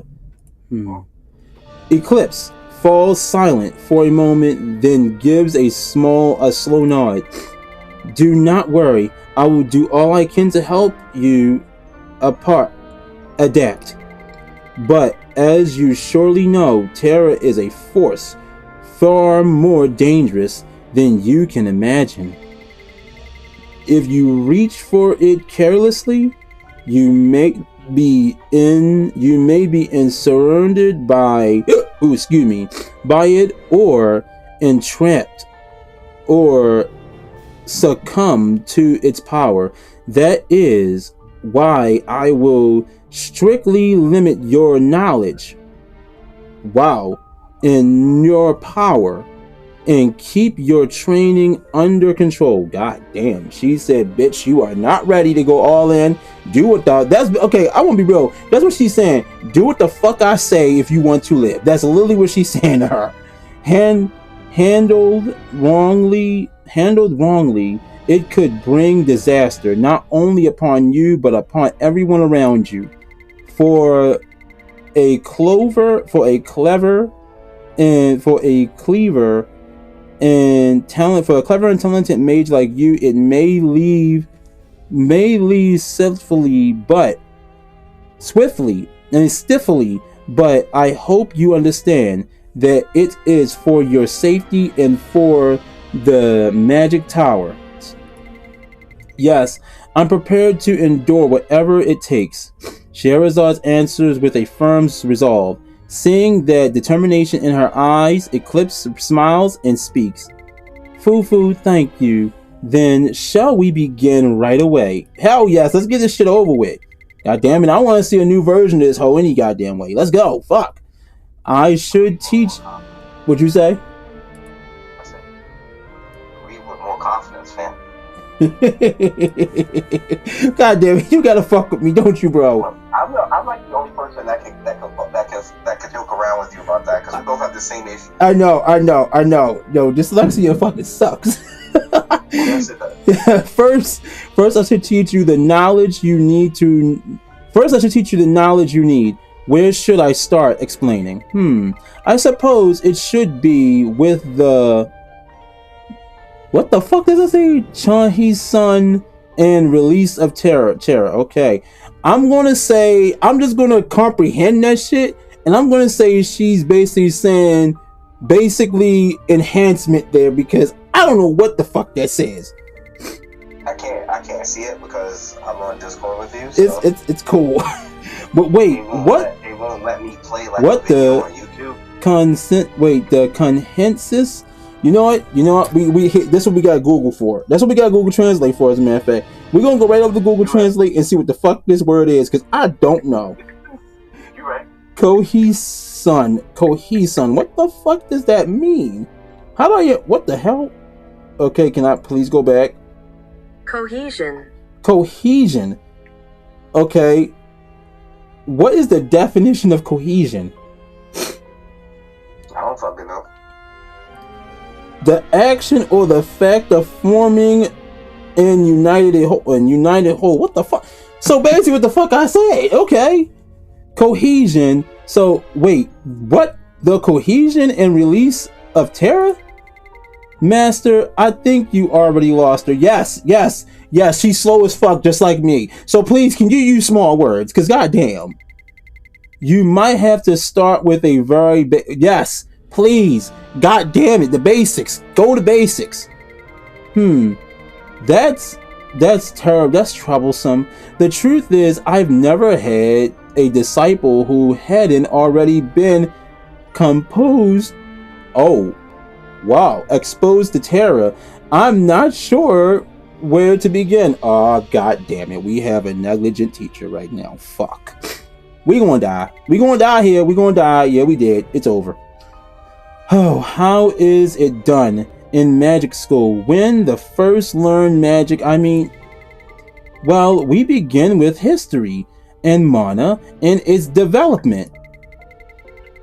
After understanding the origins of mana, we learn to move on to the actual lessons in magic. Oh my fucking god, ho, you know that much already. Why the fuck do you need help then?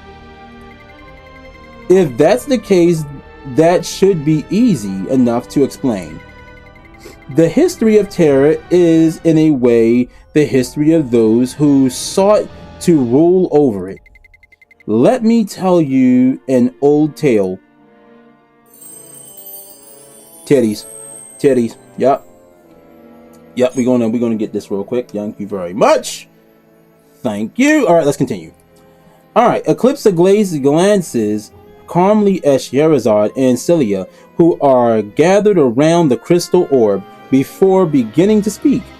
The birth of humanity, the gods, protection, and the prosperity up to that point. It is knowledge even humans are aware of. Yes, and after that, the ancient mages who sought to steal the god's power created terror in the night world. See this shit, dumbass people fucking with shit they not supposed to, like always. See this shit, it's always us fucking with shit, bro. Leave shit the fuck alone, bro. Leave it alone. Stop fucking with shit. Just do you. Unless doing you is fucking with shit, stop fucking with shit. I also know about the 2 wars fought against the night world. Oh shit, here we go. Yes, the suffering of the night world was hidden beneath that war. Wait a minute, what the fuck? We started with them? Well, shit. Okay. Eclipse lets out a deep sigh before continuing the tale. the first war between the surface and the night world. When the Gate War began and the gods discovered the existence of the night world, they were utterly applied. Then the Terra was the nature, or absorbing the mana around it. Wow. And the enormous amount of terror born into the night world was enough to swallow all the mana on the surface. God damn! What the fuck did these niggas do?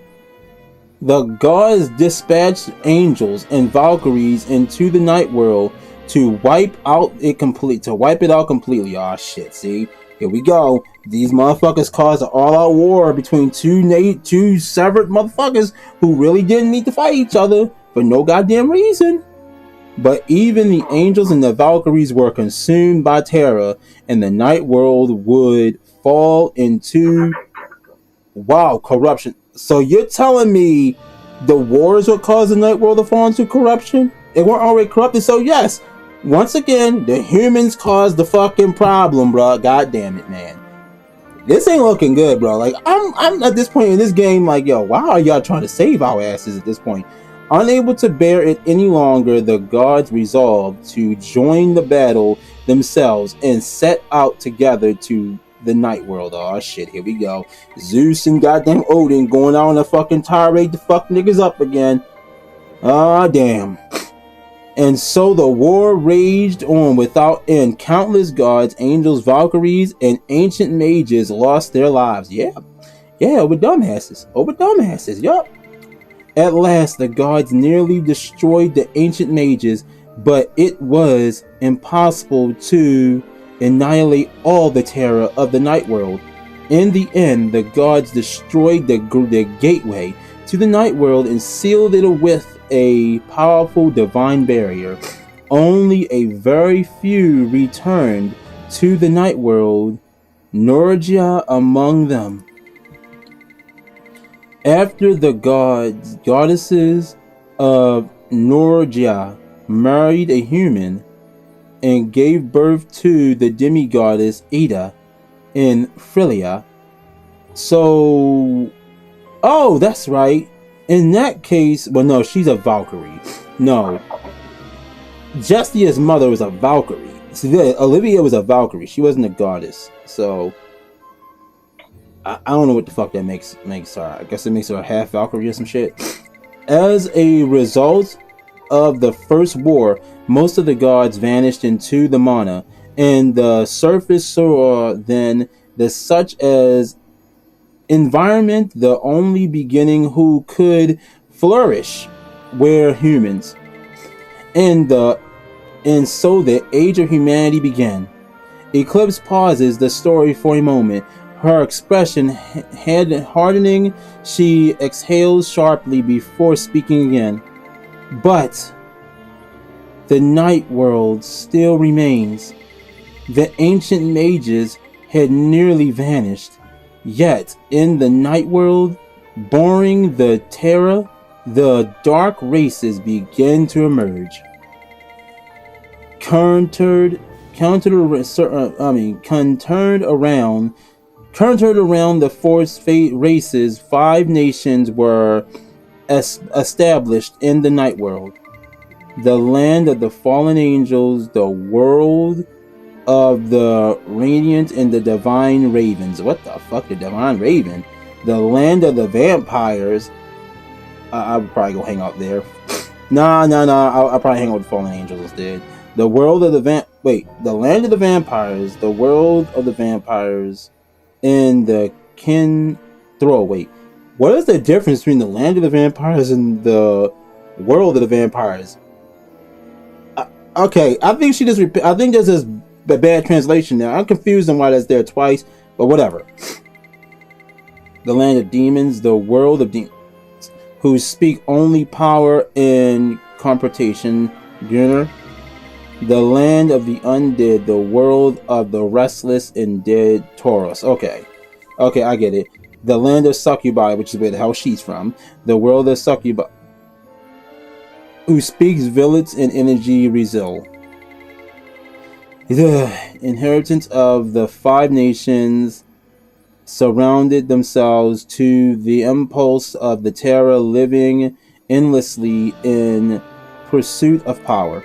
But no matter how much power they gained, they could never surpass the divine seal that loomed over them. The dozens of night world forgotten that they themselves had started the war, believed that they were oppressed by the surface and being made to suffer endlessly. I mean, they kind of were by the guards because they got locked in the underworld. They couldn't do anything, but at the same time, the Terror was killing people. So, I mean, they had no other choice. I mean, regardless, at the end of the day, there was no fucking winner here. This is going to happen. So, yeah, I'm sorry. There's no bad or good in this case because, shit. Levi Roller Grenier studied the magic text left by the ancient mages and began to researching ways to break the divine seal. Eventually, she found a way, and so the second war between the surface and the night world began. The great human demon battle. Okay, so you telling me a war broke out just because they wanted to come to the surface? I want to know who attacked first. The difference between the Great War and the Great Human Demon Battle was the surface had lost most of its mana, and the power of the gods had the might of the mythical forces. While the night world... Do like the whole thing before you have to go pick up Sammy? If I can't do it before I go get Sammy, I'll finish it when I get back. I already stated that I gotta step away, and it is what the hell it is if I have to. So that's why I'm like, fuck it, because this is longer than I thought it was. This is way longer than I thought it was. It's a lot of fucking talking. It's a lot. While the night world was ruled by the 5 monarchs, the absolute power.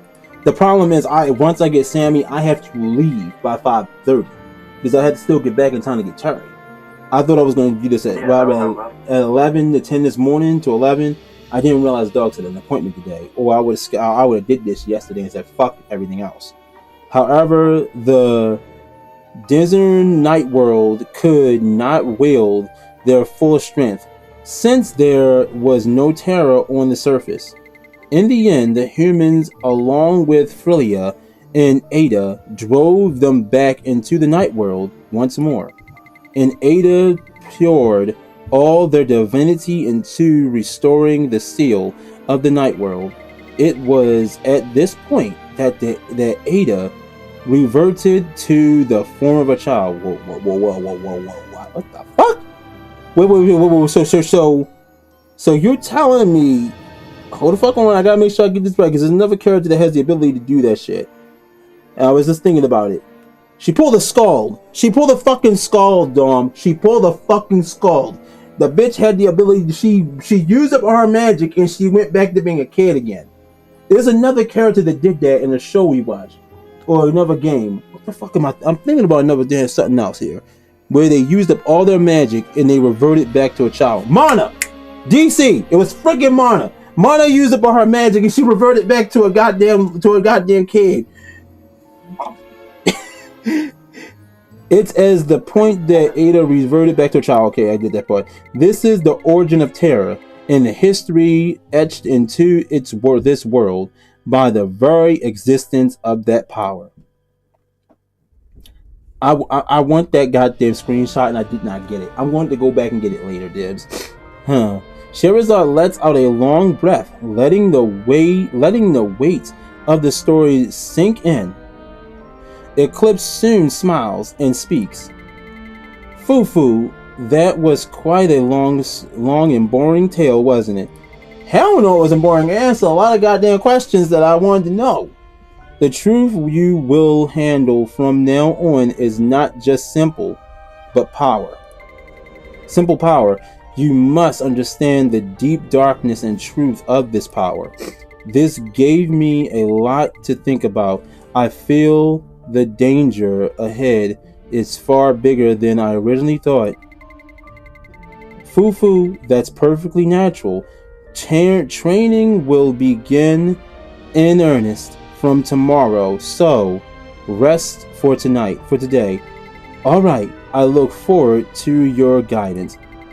Come, I'll show you where you'll be staying. Scheherazade nods before following Celia out the door, leaving Eclipse behind. Starting today, Scheherazade takes her first step towards the new path at the magic tower. Dibs, I bet you she gonna fucking run away. I bet you she gonna fucking run away in the middle of the night. I know she is. There's no fucking way they're gonna make it that damn easy on us. I hope she don't. It says, okay, no, that says growth and cooperation. The power unleashed. I cannot see the rest of that because that shit's right there. Divinity dreams, budding talent. Okay, so I guess I was wrong. All this seems like she's staying her ass there. So let's go. Let's continue onward. We still got about 40 minutes left before we gotta step away for a break here. So fine. Finally, the day of her first training arrives. Scheherazade heads towards Eclipse's office. Along the way, she sees golems moving diligently as they each carry out their task. Bro, I remember the last time we was fucking here, we got our asses attacked by a fucking golem.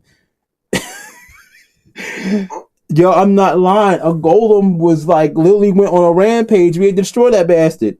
Scheherazade. No.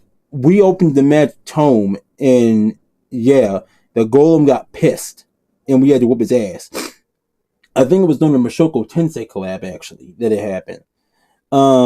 Scheherazade quickens her pace, leaving the familiar golem behind. As she reaches the door of Eclipse's office, a gentle voice calls from inside. Fufu, come in and make yourself comfortable. Hearing the voice, Scheherazade relaxes a little and carefully opens the door. Fuck that. Kick that bitch open, bruh. Inside, Celia is ready and waiting. Oh. See, I was thinking she was going to train you. This hoe not going to make it easy on you. Yes, I'm so fucking glad it's Celia. Thank God. Please let Celia train her. Kick her ass, yo. God. You're here. We'll be starting right away. So get ready. Oh, I like how she said that. Startled by the sudden urgency, Scheherazade widens her eyes in surprise. What? Wait, what? Right away? Yup, right away. Yup. Yeah, you don't got time for that bullshit. Getting used to Terra will take time. You're not planning to rely on us forever, are you? Damn right. That's true, but there's no need to rush, Celia.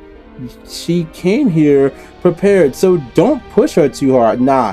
We ain't got time for that. We gotta get our asses back down there and fuck some shit up. That's what we need to do.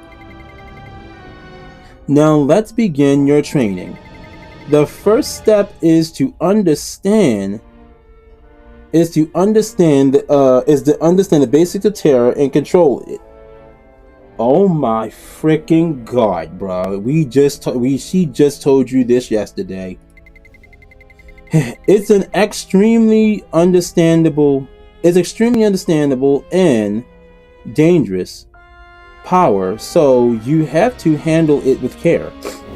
Scheherazade nods nervously, and so the real training with Eclipse begins. The first thing you need to do is to feel the terror within you. However, it won't be easy since you're not accustomed to that power. Start by condensing the mana in your air. Think of it as you're casting a spell. It's a method Scheherazade knows well. She's lived as a mage for so long, and drawing mana from the air to shape her spell is something she's always done. But now something feels different. Before the mana gathered from the surrounding air can even reach her fingertips, it suddenly disappears. More precisely, it's being drawn into Scheherazad's body. As I thought, the mana just won't gather properly. As that's right. Yes, that's right. It's because the terror inside you is reacting to it. When it senses mana, it absorbs it and converts it into terror. That's why your spells have been losing power and precision. Shara thinks back to the time she failed to cast magic at Retained Castle. Eclipse had been right after all. I get that terror is what's making it hard for me to use magic, but I still can't directly feel the terror inside me. You need to start trying to use the terror instead, I'm guessing then. That's because you don't have a core to condense the terror within you. Simply put, a core of dark emotions. Emotions. Wait, whoa, what? Huh? You want her to think, oh my fucking god, she's about to turn my girl into an evil hoe. God, yes, darkify her. Fuck all that nicety shit. We need to... Bro, listen. She too damn naive at times, bro. Way too damn naive at times. Maybe having some dark emotions will open her eyes and make her stop second guessing every goddamn thing. I'm sorry. I want a dark version of her. I really do. I need it. She's already a dark character. I need a darker version of her. Not evil, but someone who's precise. Dark emotions. As you know, terror is sensitive to emotions. It's especially tied to the feelings of anger, despair, and loss. Oh. They took that shit from fucking Dragon Ball, bruh. That's some shit straight out of fucking Dragon Ball. Anger, despair, the pain of loss, bruh. Okay. In other words, you have to face the darkness, the dark emotions within you. Oh. Yeah. Kingdom Hearts. Yeah, Kingdom Hearts. Come, Guardian. Come, open your heart. Right now, he needs to be saying... Right now, that person needs to be saying, are you sure you can trust Riku, Sora? Are you sure, Sora? That you could trust That's what Riku? needs to be happening. Yeah, for real. Are you sure you could trust your friends, Scheherazade?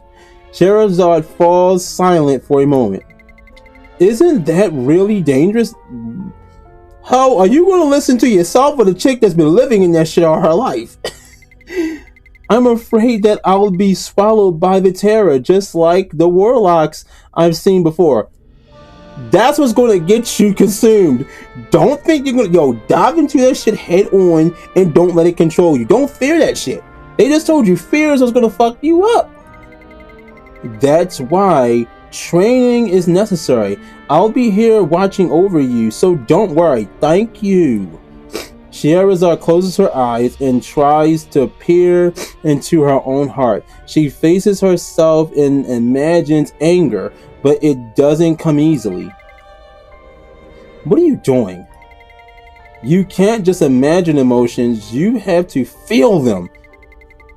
If terror is taking root in your body, then you must have been drawing a time when you were consumed by dark emotions. Don't be afraid. Recall it. Then filling your head with that moment that broke you. Yeah, that's definitely Kingdom Hearts. That's Sora right there. I gave my heart for my baby, and now I am corrupted. And I can't be the master of master. I can't be a Keyblade master because I did the same thing my best friend did, use the darkness, but yet I'm penalized for that's some bullshit. That boy got penalized for doing the same thing that Riku did, but Riku got praised for that shit, yo. That's so fucked up. That's so fucked up. At Eclipse's words, Scheherazade takes a deep breath and shuts her eyes. That's right. I have to stop being afraid and face it. That's crushing helplessness I felt. That moment, I grew restless, despite desperate to help Jesty. That must have been something that happened in the main storyline. We got to go back and do that later, Dibs. Scheherazade recalls the countless powerful foes she's faced, and how powerless she had been before them. Oh, that's what's wrong with your ass. I can understand that. Being helpless to help your homies. I can understand that. Once again, the helplessness of being unable to protect Justia and her companions tightens in her chest. But my strength was far too lacking. The weight of her weakness and the fear that even the moment weakness could take everything from her raises it within. Even if I gathered every bit of my strength I had for a single blow, I probably wouldn't have left so much of a scratch on Nooks. And when we fought Colleen, I couldn't even manage to hold her back for Justia. All I did was drag her down instead. I had no power to help, and yet I wanted to stand at her side as a companion. I was so afraid she'd say she didn't need me, that I couldn't even bring myself to tell her my worries. Oh my god, you sound like Riku. Oh my god, you sound like Riku. Bitch, depend on your fucking friends. Excuse me, I can't even call you that. Scheherazade, depend on your friends. The selfish, pitiful side of me disgusts me so much it was unbearable, and in turning away from it, I let myself be bewitched by terror. Ah, shit. I became a burden to everyone, and even forced Lathel to squeeze out the last of his strength. So you're the reason why Lathel disappeared. Yeah, okay. I because of me. In that instant, something sharp pierces through Shehrazade's mind. Unable to endure the pain, she collapses to the floor. Scheherazade? Celia, wait. Everything will be alright. An irretrievable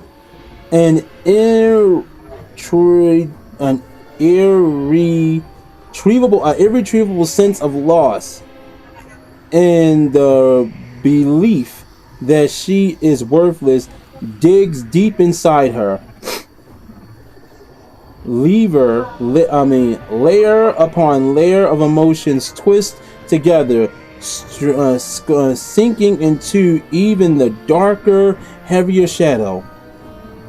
In that suffocating stillness, in the silence, weighed down by guilt, it feels as if the throne of self-reproach are stabbing into her chest. Yet deep in Scheherazade's heart, something hot surges forth. That scorching power, devouring the shadows, falling upon. Oh, it's just my notification again. Damn. Falling upon, threatening to reduce her heart into ashes as its rage within. That is Terra. Etch that feeling firmly into your memory. Now It will be best if you calm those emotions. Yeah, see, that's what I like to see. Yeah, them red eyes, bruh. Scheherazade doesn't hear Eclipse's words. No, she can't. The terrors wrapping around her body swirls her emotions like a raging storm, and then the rampage begins.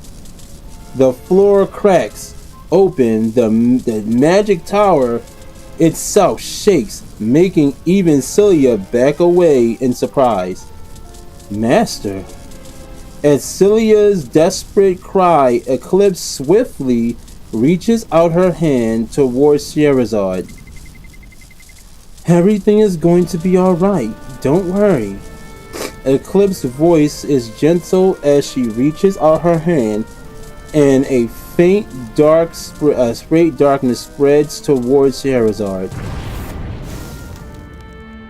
Eclipse's power envelops the rampaging terror like a shroud. Her power covers Scheherazade's flames, and the wild flames of Scheherazade's emotions soon fade away. Scheherazade collapses.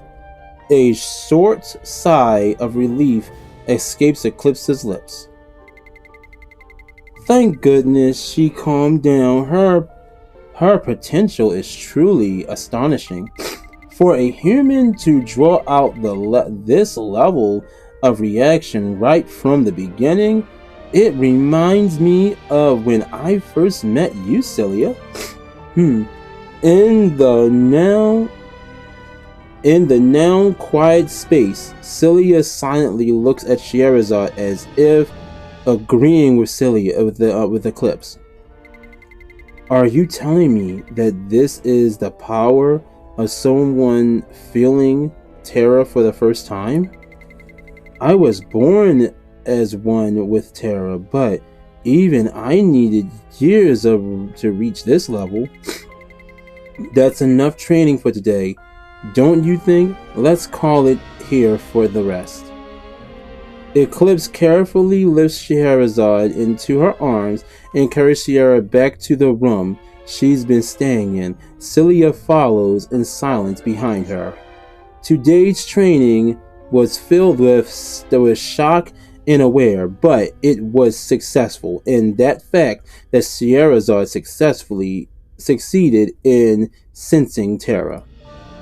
Afterwards, Celia begins joining the training as well. Now then, from here on today, you will train together. What we'll be doing isn't about sheer power anymore. What matters is precisely you can handle terror and how you learn to apply it. So, do your best. With Eclipse's gentle smile, the two begin their training side by side.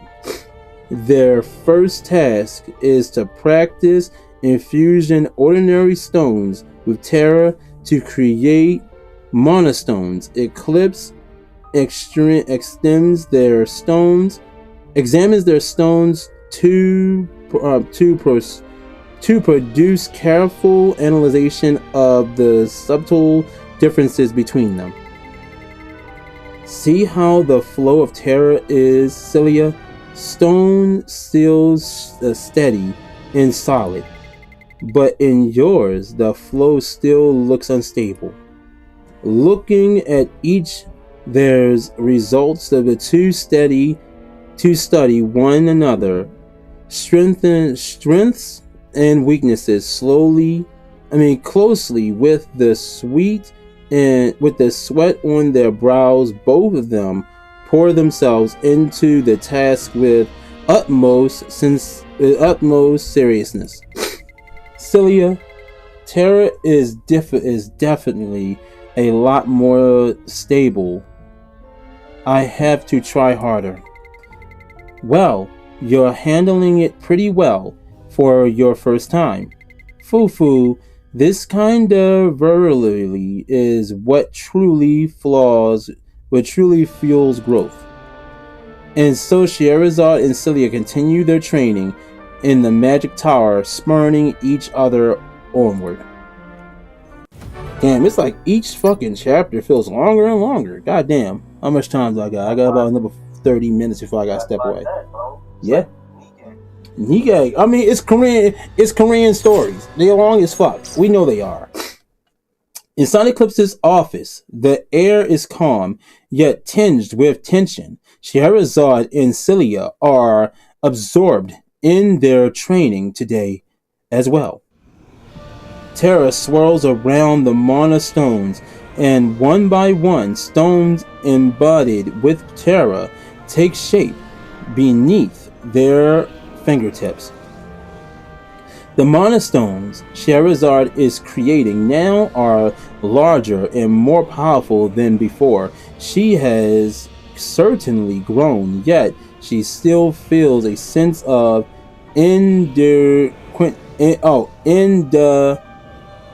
God damn it, it won't come out. Inadequacy.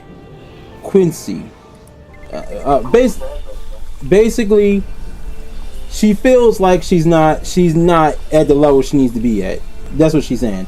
I'll get it this time. Resolving herself, Scheherazade gathers her. Only reason I didn't go back and do it because I already went past it, and I can't go back and look at dialogue in this one, sadly. Resolving herself, Scheherazade gathers her strength and channels Terra into the stone, but soon the flow of Terra inside begins to swirl violently. Huh? Why is it? You're tired. The moment Scheherazade looks down at the stone, and in alarms, it shatters with a loud explosion. The office shakes, cracks, splitting across the wall and floor. Oh my, are you alright? Eclipse rushes over to her side, but Scheherazade only lowers her head, frozen in shock. Why does it keep happening? In her low murmur, frustration, despair of herself, reproach are all tangled together. Looking at Scheherazade, Eclipse consoles her gently.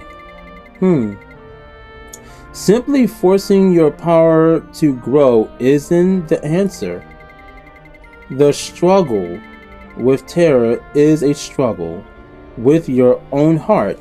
It's all the more important in time like this to steady yourself and calm your heart first.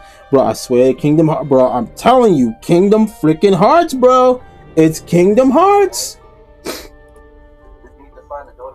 We really do. She needs to find the door to darkness and she'll be good.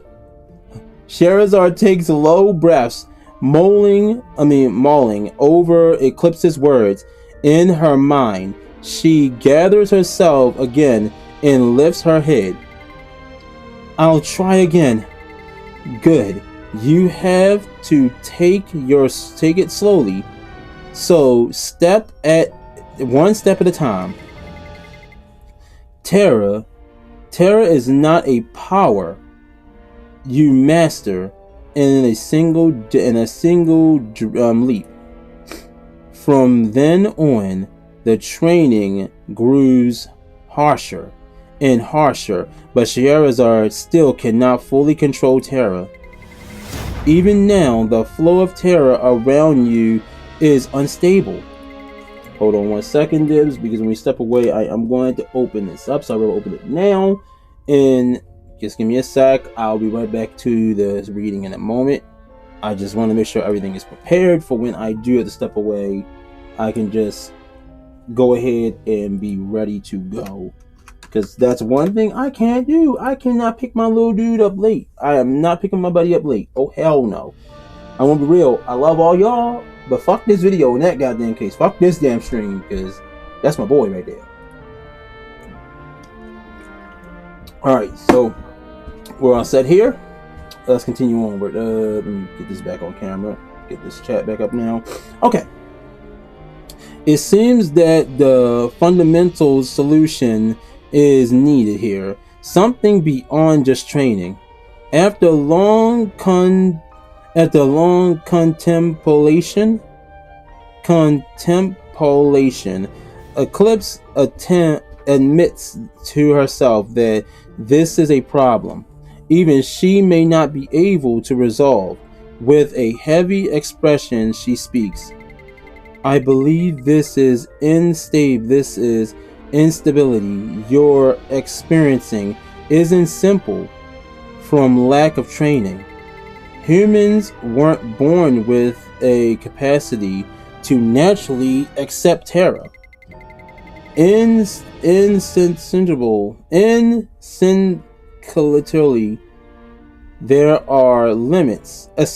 there are limits to how well your body can take it. Eclipse takes a breath before continuing. I'm a succubus from the night world, and Celia is a descendant of the cursed witch. For us, terror is as natural as familiar as breathing. Damn.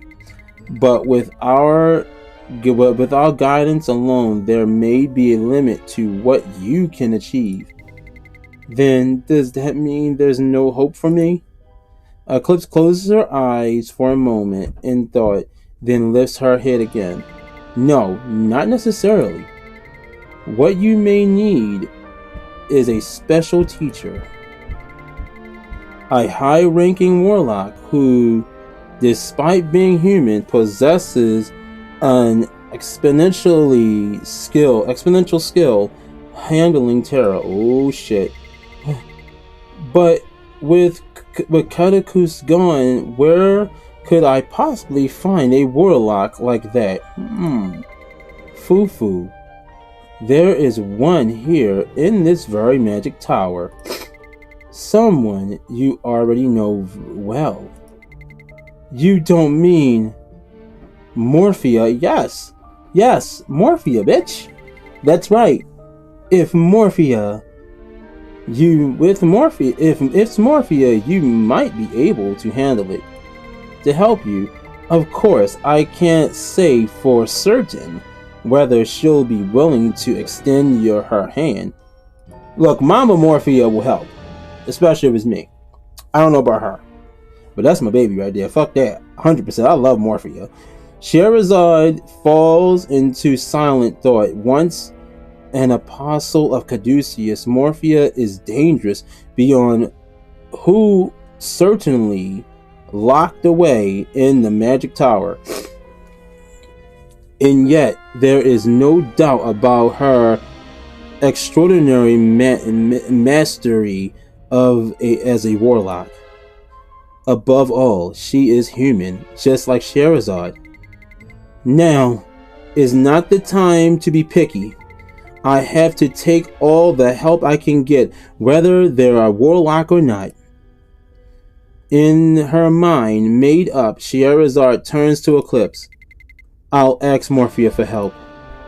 She looks at Eclipse with a resolute eye. Eclipse nods as she acknowledges the determination shining in her gaze. Very well. Since you've made up your mind, I'll tell you where she is.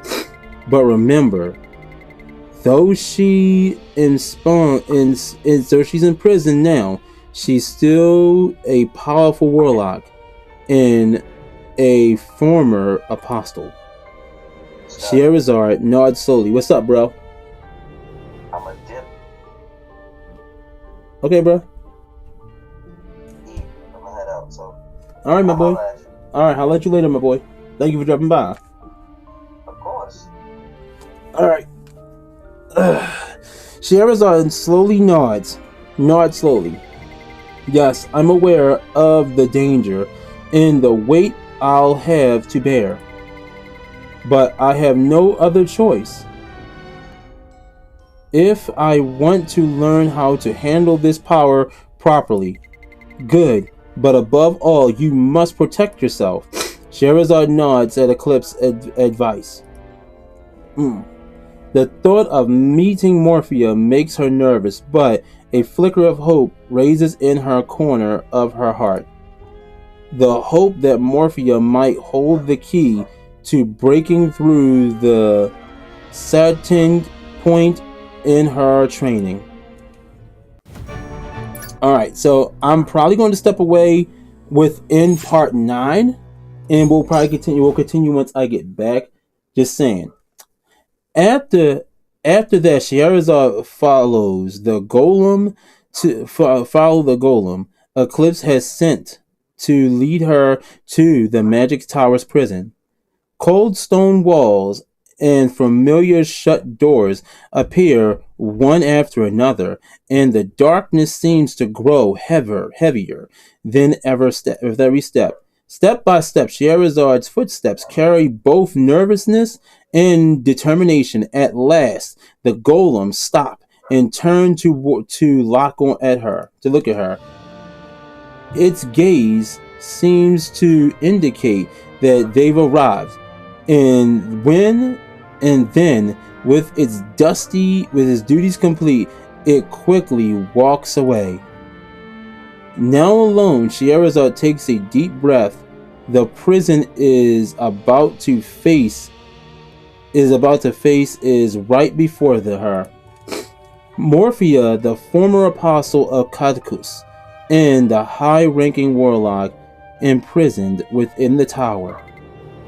What's this? Welcome to the stream, Koi. Oh, my little buddy there. Yeah. Oh, good shit. I gotta come around and see him before I head home today then. But okay, so let me let you know, Koi, in about 20 minutes, I gotta step away to go get your little bro in them. So I'm gonna want you, if anyone says anything in the chat, keep them entertained, okay? I want to have music playing in the background, but if someone pops in the chat while I'm away, would you mind keeping it like from getting rowdy if anyone shows up or anything goes crazy? Sure. I got one phone right now. Alright. What's this? I thought I could smell some Terra somewhere. And here I thought you guys caught some small fry warlock. But what's this? Why can I feel terror inside you? Could it be? Are you here to become my underling? Morphia appears from the shadows, her voice sharp. Scheherazade remains firm as she responds. Of course not. I just want to learn how to properly handle this power. Ah, I see how it is. So, how did a little thing like you wind up like that? You want to handle the very power you once feared? And it seems it's still too much for you to fully control, isn't it? Scheherazade steadies her breath and admits it. You're right. And that's why I need your help, Morphia. Do you think I just give you my help that easily? Of course, I'm willing to consider it if you agree to serve under me. Morphia twists her lips into a crooked smile as she looked at Scheherazade. Sorry, but I'll never do that. Not now, not ever. Morphia's expression hardens, slightly, her voice sharpening again. We'll see about that. But Morphia quickly regains her composure and smiles. Terra isn't like mana. It's dangerous, but also incredibly powerful. Only thought Terra could be grasped true freedom. And once you taste that freedom, you'll never be able to go back to the way things were. So, do you feel free right now? I can't argue with that. Fine. If you're that desperate, I'll teach you myself. At the quicker than expect. Amount suspicion flashes sharply in Scheherazad's eye. Just like that. What? Is there a problem with that? No, I'm just curious about what you're really after. Morpheus shrugs, wearing a mysterious smile. What do you take me for? The reason I'm helping, I'm just curious as a fellow witch. I want to see if you'll truly be able to wield terror freely, or if you'll end up swallowed by its power and become a slave to it. Well, there's no need to rush. I'll just wear her down slowly over time. Fufu, she may resist at first, but in the end, she'll never escape from my grasp. Morpheus' smile is soft and sweet, but that hides behind it burns pitch black. Okay, Morphea, teach me as much as you like. And so the two begin a strange training, each different motives. Morphea's methods are unique, cold, and minuscule. She teaches Scheherazade how to confront the darkness deep within herself and acknowledge it, and to unleash it. But as Scheherazade continues to fail her for reasons unknown, Morphea lets out a long sigh. Tell me, how many warlocks have you seen in your life?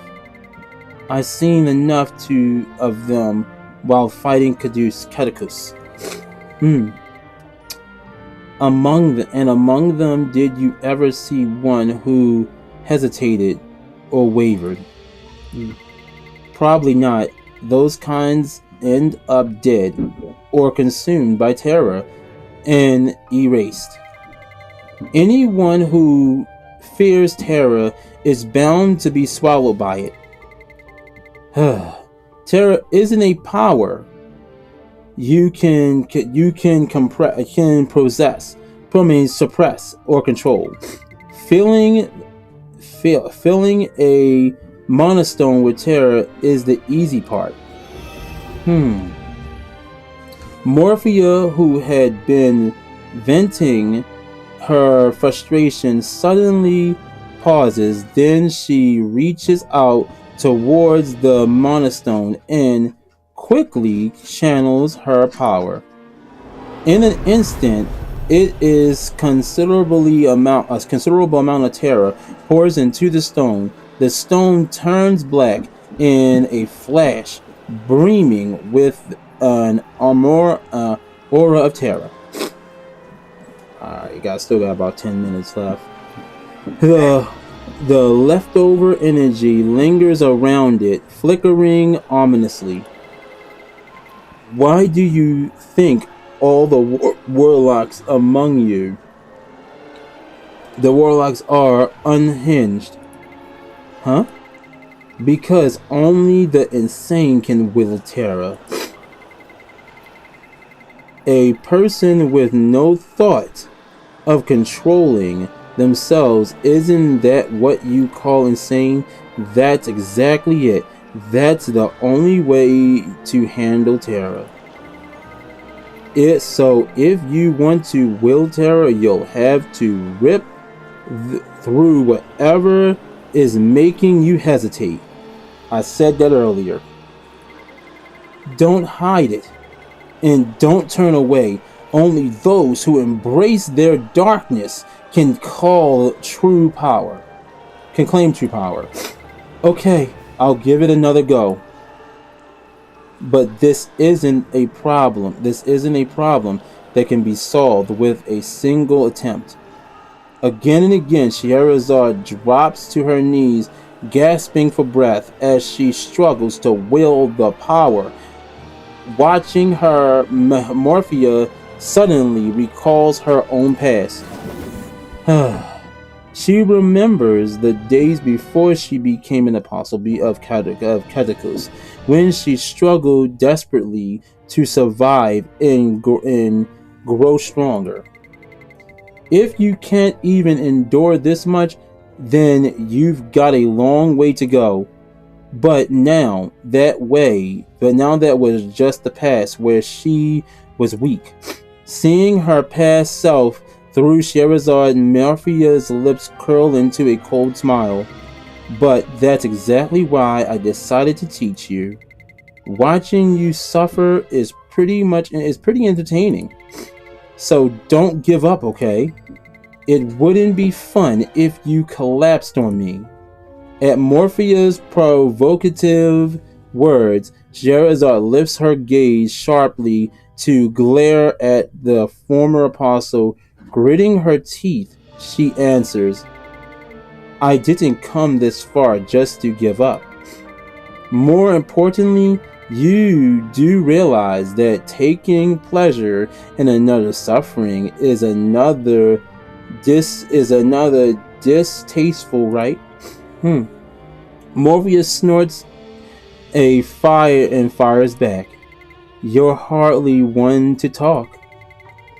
The fact that you're enduring this at all means you're not normal either. Most people break under the pain and get consumed. That fierce desire to wield, that's what carries you this far. Morphia keeps smiling as their eyes lock for a moment. As I thought, you really make me want you. But her smile vanishes quickly. Her voice drops lower and sharper. Now this is where you grow, where your gloves come off. Everything until now will feel like child's play compared to the abyss that's waiting you. Won't have the luxury of being weak. All of this was just child's play? Scheherazade murmurs under her breath. Without a hint of hesitation, Morphia responds, Don't get intimidated already. I'd be disappointed if you did. Well, if it gets too hard, just say so. But if you do, that means you'll be coming under my wing. At that, Scheherazade lifts her head defiantly. No matter what darkness comes, I'll endure it. I'll never give in. The training continues. Scheherazade changes steadily through the pain. She learns to face the darkness within her, embrace it, and control it. Every time a deep shadow she had never noticed before bursts forth and grows stronger through the struggle. As Morphia watches over her, she deliberately provokes Scheherazade whenever she flutters. Don't tell me even this is too much for you. How far do you think you can go with such a weak will? Scheherazade steadies her breath before replying. If I were going to be shaken by something like that, I wouldn't have come here in the first place. Is that so? Then we'll have to go further. Let's see if you can really endure that darkness. I don't know if I can, but I won't run away either. Scheherazade meets Morpheus' gaze with an unwavering determination. What was once an uneasy expression now shines with clear resolve. Seeing that look in her eyes, Morphia lifts the corner of her mouth and whispers, "Good. I like those eyes. This is going to get much more interesting." Ironically, it is Morpheus Sacrums and provocation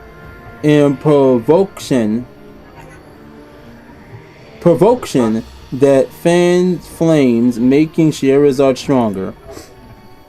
The harsher the oh my god damn it, you keep screaming random shit in the mic. The harsher the training becomes, the more surprise creeps into Morpheus' gaze. Scheherazade is growing far faster than expected, absorbing the darkness she faces with astonishing ease. In the end, Morphia plan to slowly control her completely backfires.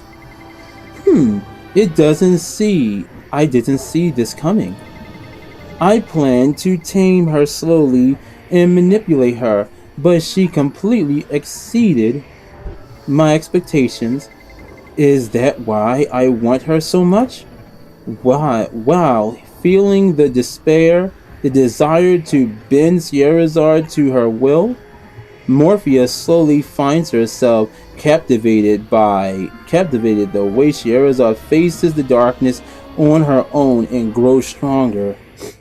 By day, Scheherazade confronts her inner darkness, acknowledging her despair and harnessing it to command terror. So this is what it means to face darkness within. Scheherazade murmurs quietly during her training. Her eyes carry the firm resolve forged through enduring pain and fear.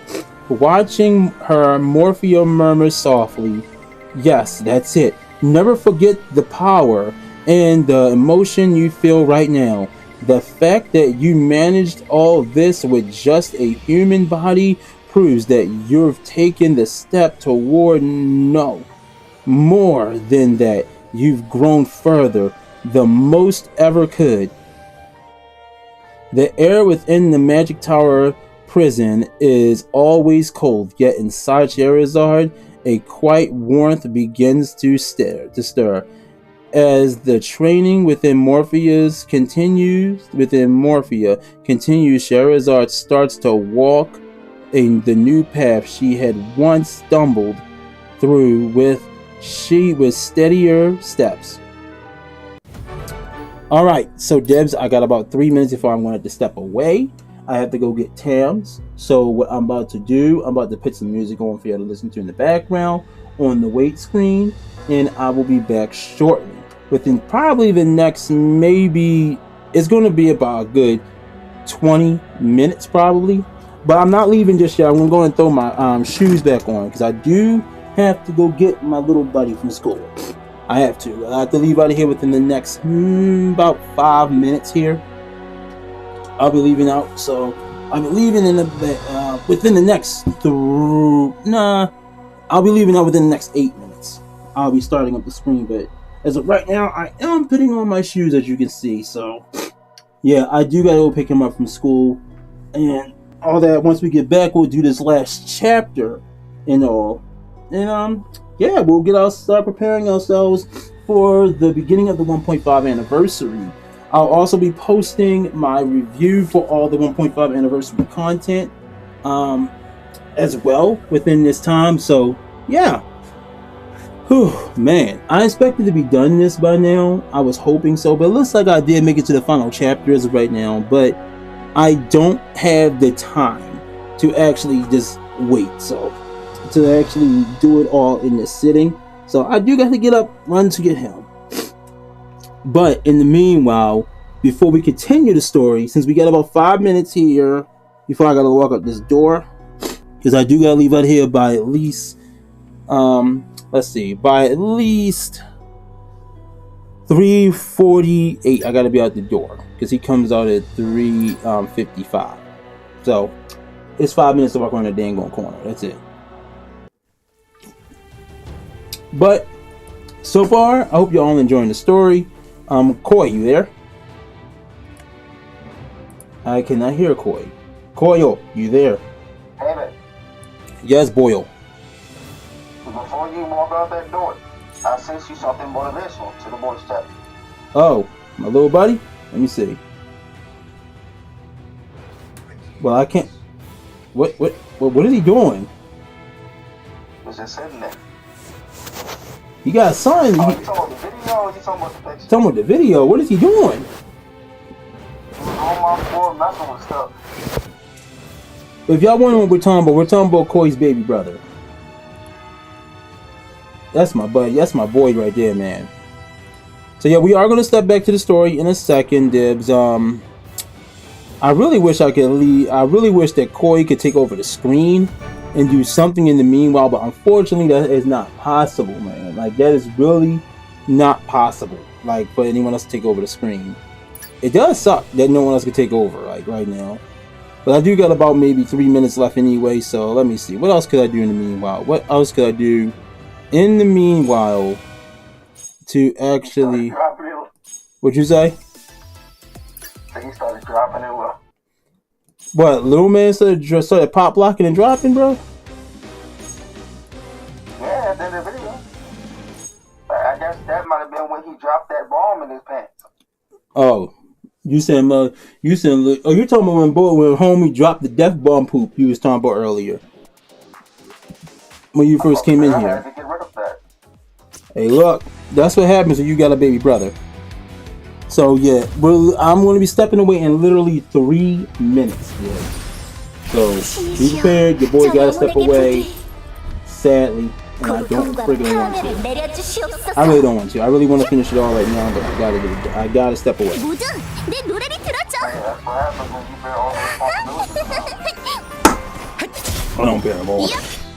I bear a lot because that's my family. You already know Tammy's important to me. Oh, God. Yeah, I'm done. Yeah, I lost. Oh, no.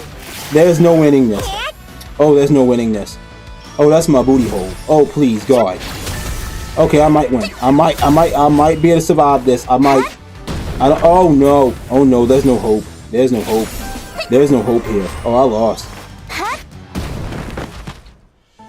Bitch. Yeah, I got my ass clapped. I did. I got my booty hole touched badly.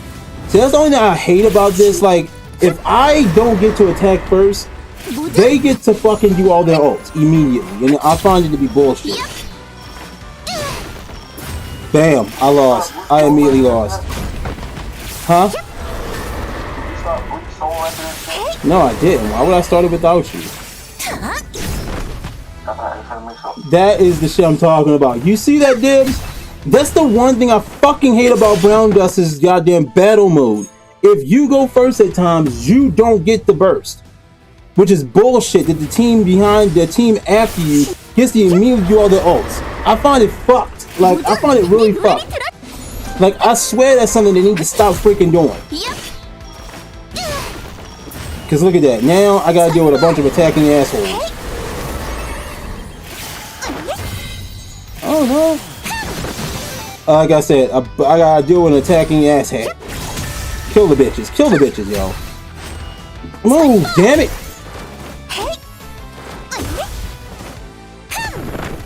Bro, again with this shit. Yo, this is what I mean. Again and again, this keeps happening. I'm only doing this to waste time anyway. Let's do another one. It's gonna drop my rank. It don't matter. I really don't personally care. It is just that this is a fucking noise right here that I keep having to go through this shit. The turn where everyone is bursting, I don't get to actually attack.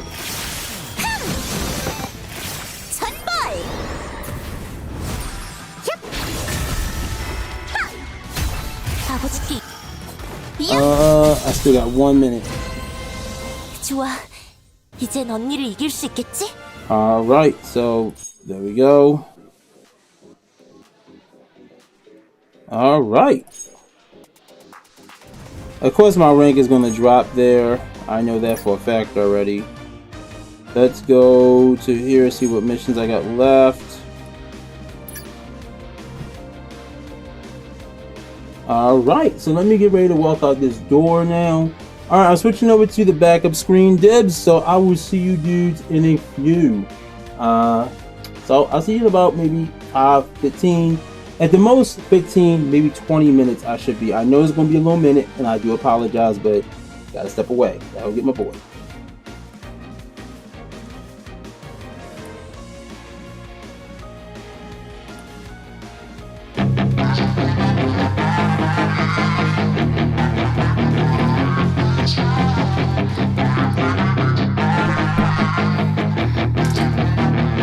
Yeah, she's got some nice long hair, and you know that she's a bad chick. All the boys stare, can't help it, it's a habit. Clothes that she wears, short skirt and a jacket. I just wanna get her all alone on a mattress. I just wanna have it, I just gotta have it. Rumors all around say her body is fantastic. All natural, not a piece of fur is plastic. Head to her toes, yeah, they say that she's a latch. Yeah, the whispers all around say she has a reputation. Don't believe it till I see it, so I want a demonstration. And I've always learned it better with a hands-on education. So I need a private session, if you get what I am saying. And they say that she's not easy, no, she's really complicated, but that only makes it better, and it's got me so fixated. And I'm not the type to wait around, I've never hesitated, but she's got me captivated, so the game, I'm gonna play it, yeah.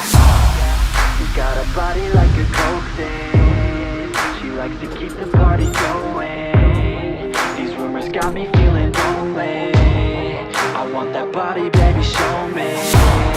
She's got a body like a coke thing. She likes to keep the party going. These rumors got me feeling lonely. I want that body, baby, show me.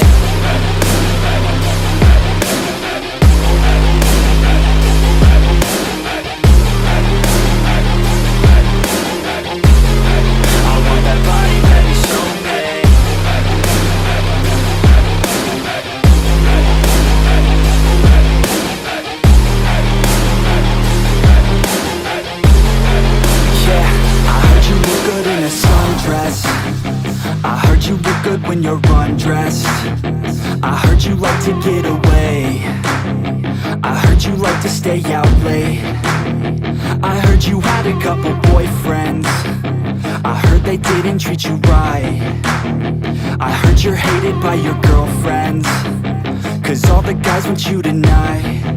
Yeah, they say she's too hot, they say she's too cold. Where she came from, nobody really knows. They say she looks young, but say she acts old. From everything I've heard, she gets out of control. And all the boys say she was sent from the heavens, but I'm not too sure that this girl is a blessing. She's got the devil's eyes, and they'll cut you like a weapon. She's stuck in my mind like a bad obsession. Got bad intentions. She's got a body like a coke thing. She likes to keep the party going. These rumors got me feeling lonely. I want that body, baby, show me. She's got a body like a coke thing. She likes to keep the party going. These rumors got me feeling lonely. I want that body, baby, show me.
You're never gonna make it, you're not good enough. There's a million other people with the same stuff. You really think you're different? Man, you must be kidding. Think you're gonna hit it, but you just don't get it. It's impossible, it's not probable, you're irresponsible. Too many obstacles, you gotta stop it, yo. You gotta take it slow, you can't be a pro. Don't waste your time no more. Who the fuck are you to tell me what to do? I don't give a damn if you say you disapprove. I'm gonna make my move, I'm gonna make it soon. And I'll do it cause it's what I wanna fucking do. Cause all these opinions and all these positions, they come in millions, they blocking your vision. But no, you can't listen, that shit is all fiction. Cause you hold the power as long as you're dreaming. There's no way that you make it. And maybe you can fake it, but you're never gonna make it. Are you just gonna take that? Make them take it all back.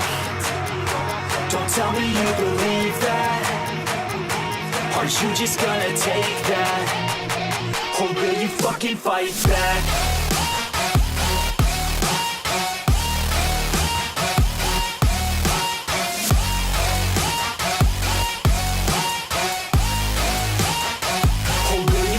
Fight back.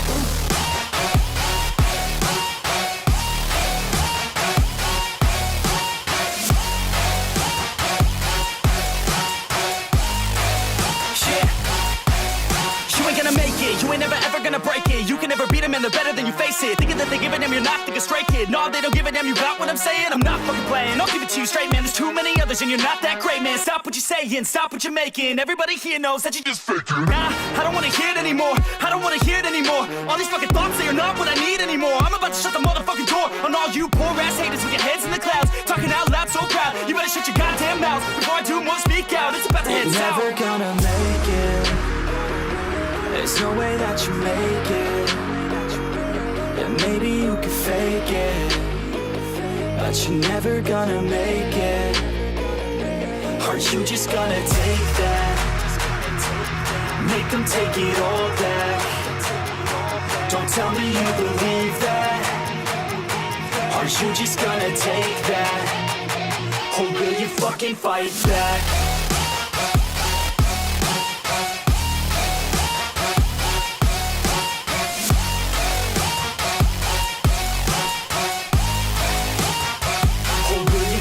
Fight back.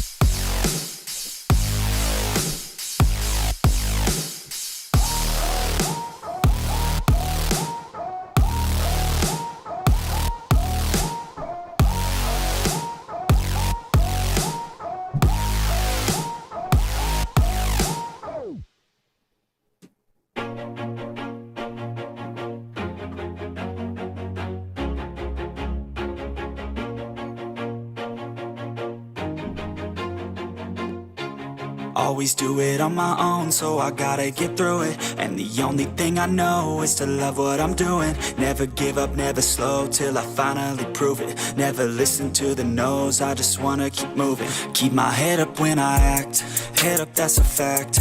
Never looking back, I'ma keep myself on track. Keep my head up, staying strong, always moving on. Feel I don't belong, tell my thoughts to move along. Push myself to be the best, die with no regrets. Live with every breath, see my message start to spread. And I had so many dreams, then you hit your teens. Life ain't really what it seems, try to find out what it means. Always do it on my own, so I gotta get through it. And the only thing I know is to love what I'm doing. Never give up, never slow, till I finally prove it. Never listen to the no's, I just wanna keep moving. Yeah, I put out all this art, it's my only medicine. Yeah, everything I do, I'm just being genuine. Yeah, I'm sick of being screwed, feel my own adrenaline. Yeah, I do just what I do, and I hope you let me in, yeah.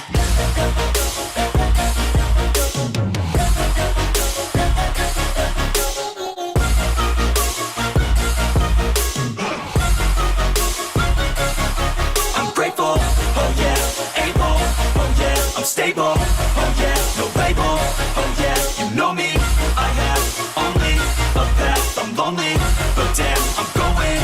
I don't want no fake love, love, I want the real stuff. Everybody listen up, cause I'll only say it once. I'm gonna show you all the path.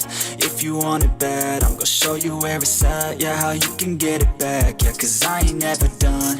I'll be number one, working hella hard until I get just what I want. Yeah, rises like the sun, yeah, fatal like a gun. Shooters gonna shoot and I'm gonna shoot until I won. Yeah, always do it on my own, so I gotta get through it. And the only thing I know is to love what I'm doing. Never give up, never slow, till I finally prove it. Never listen to the no's, I just wanna keep moving. Yeah, I put out all this art, it's my only medicine. Yeah, everything I do, I'm just being genuine. Yeah, I'm sick of being screwed, feel my own adrenaline. Yeah, I do just what I do, and I hope you let me in, yeah.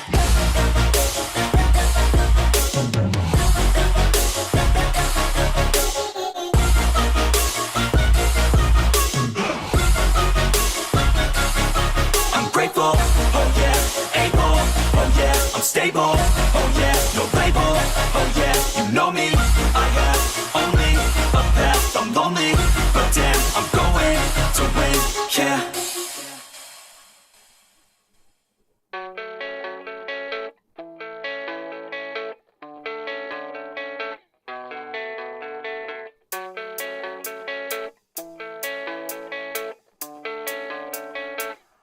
Yeah, I don't believe in destiny, I just do what's best for me. Don't listen to my enemies, they're just full of jealousy.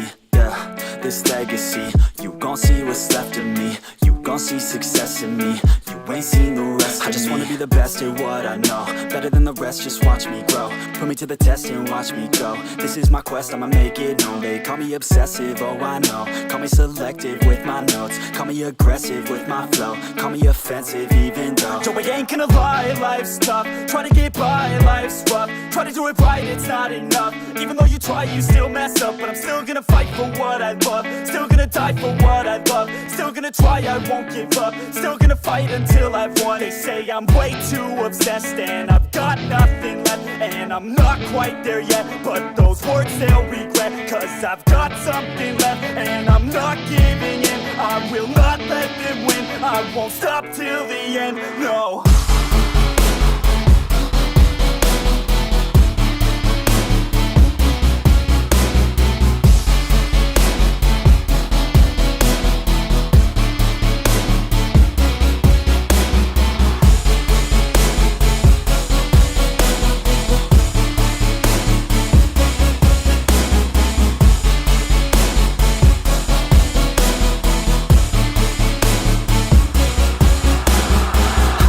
Some injuries, mentally and physically. Studied them religiously so I don't repeat history. And people won't admit to me they don't want a victory bad enough to get a C. They'd rather just go leave it be. And oh, this journey I've been on since 13, working hard and learning, never stopping searching. Yeah, it's burning, all this passion hurts me. I took action working, writing down these words. No, I'm not okay, I just wanna be something. I don't wanna be nothing, living all alone. No, I'm not alright, I'm just barely getting by. But I'll tell you I'm just fine, so you leave me alone. They say I'm way too obsessed and I've got nothing left, and I'm not quite there yet, but those words they'll regret. Cause I've got something left and I'm not giving in. I will not let them win, I won't stop till the end, no.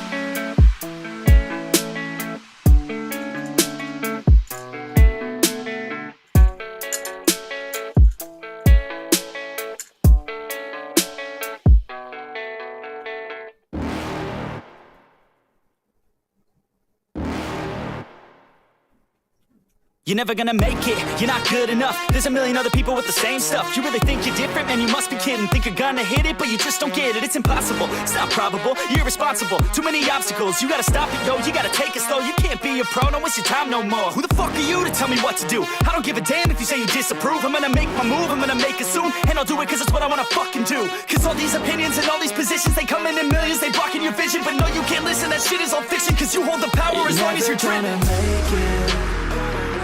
There's no way that you make it.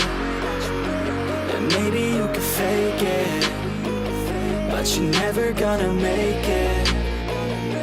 Are you just gonna take that? Make them take it all back.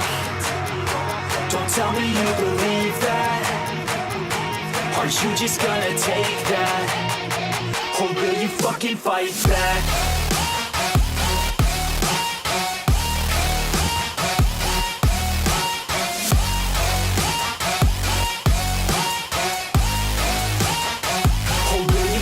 Fight back.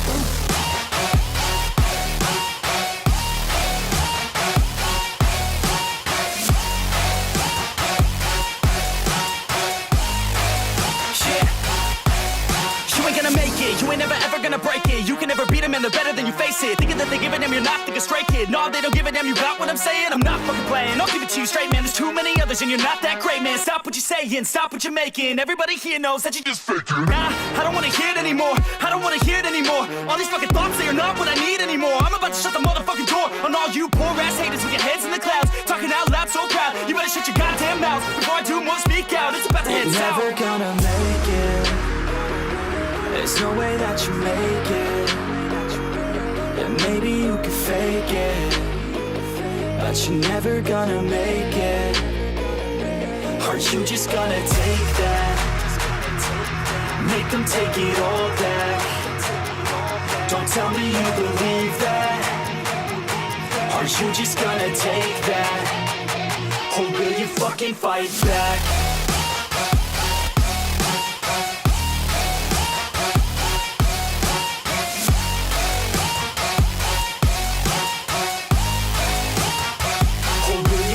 Fight back.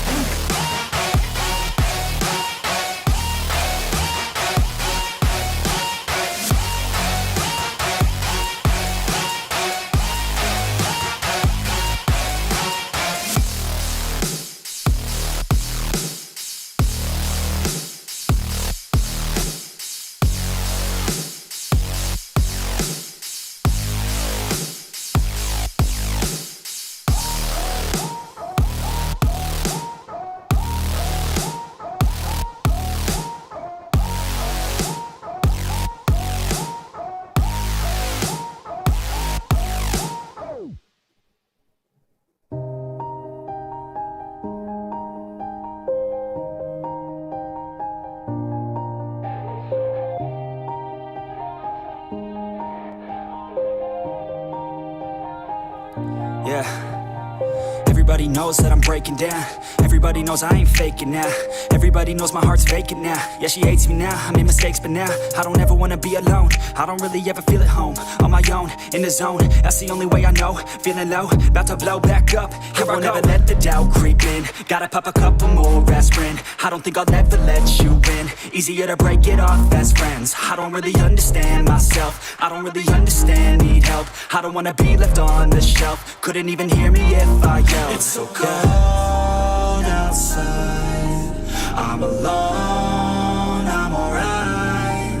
It's so cold outside, I'm alone, I'm alright. It's so cold.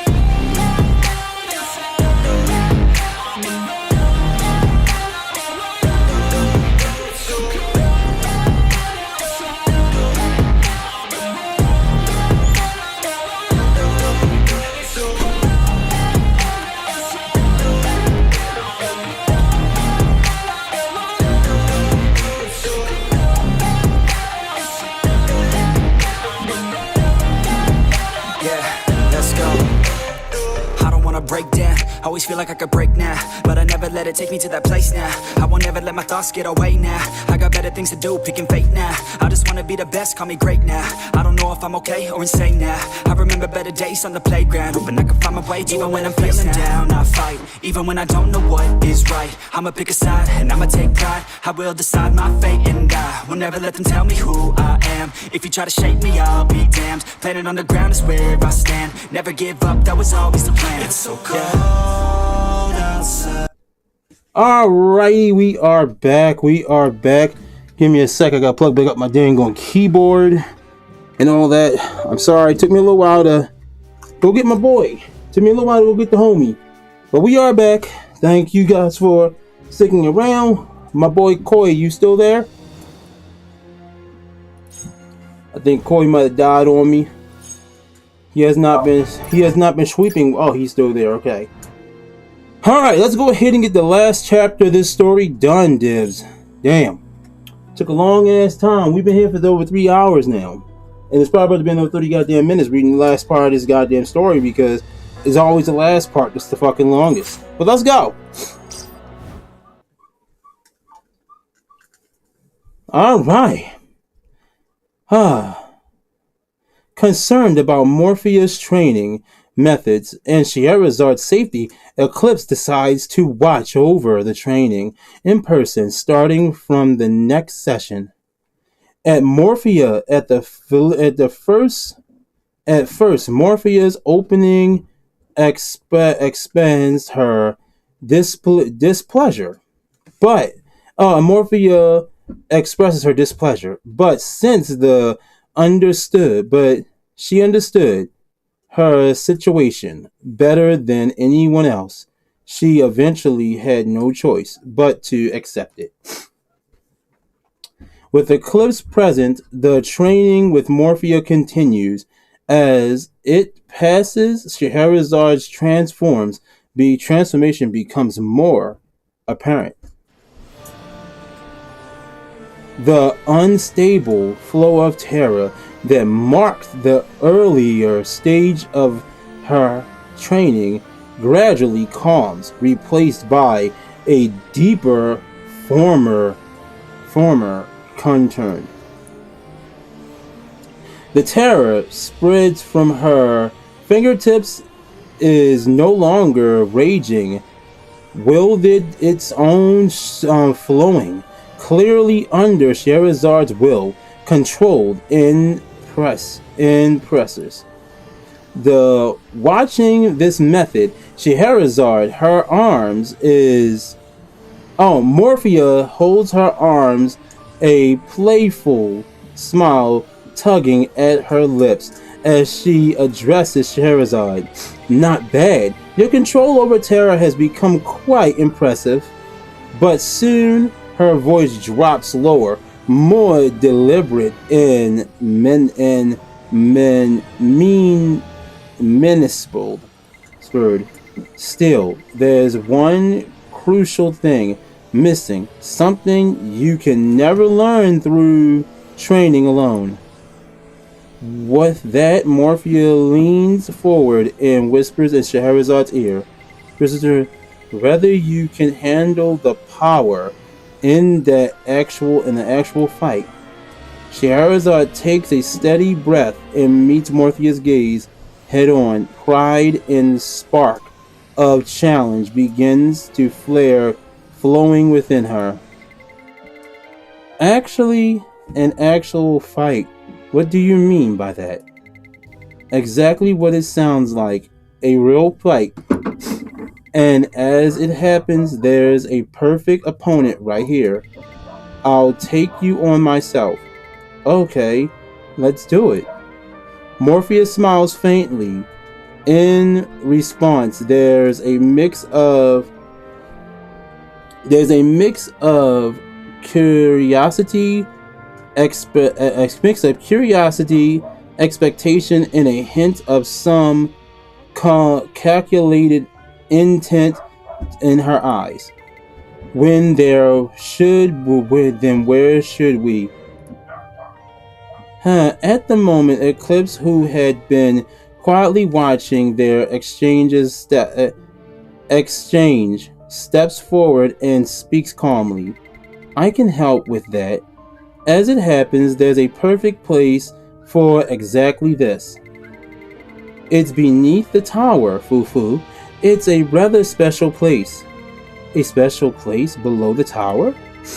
You're not just trying to make some dingy basement sound be impressive, are you? Scheherazade tilts her head in doubt, while Morphia crosses her arms and adds a sarcastic jar.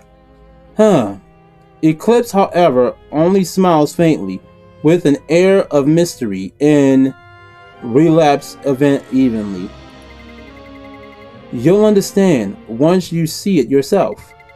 Oh, and Morphia, you'll have to go along with the golems, Fufu. A magic circle begins to glow faintly beneath Eclipse's feet as it activates. Without hesitation, Scheherazade follows Eclipse's guidance and heads towards the depths below the tower. At the same time, shape emerges from the darkness. Golems, an instant, they surround Morphia, who prostrates loudly as she is dragged away. For me to suffer such humiliation, you'll pay for this. But her indignant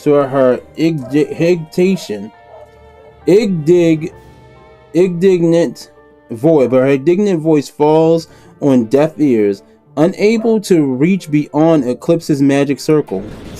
And so, in the deep underground of the magic tower, the sealed gates of the long-forgotten chambers begins to creep open. The cold iron doors swing apart, and Scheherazade slowly steps into the darkness within. What is this place? Surprise! This is a special place that was created to imitate a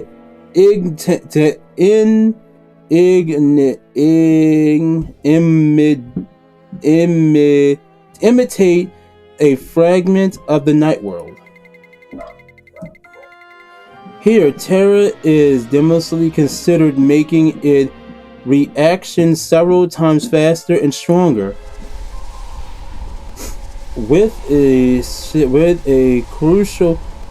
social wave of Eclipse's hand, terror surges up through her fingertips in an instant. The sheer intensity makes Scheherazade's body tremble. That means terror is far stronger in the night world. At the moment, Cecilia quickly steps forward, having arrived at Eclipse's summon. Fufu, Celia, you're early than expected. Eclipse greets her warmly with a soft gaze before continuing her explanation. As Celia said, terror is amplified in the night world, and this place recreates that very environment. Oh, excuse me, Dibs. Hold on. It was originally sealed away, and I never meant to be open, since it can have dangerous, harmful effects on ordinary people. The terror of the night world, I can feel it clearly. It's the same as the energy I felt when the gate of the night world opened. To the night world.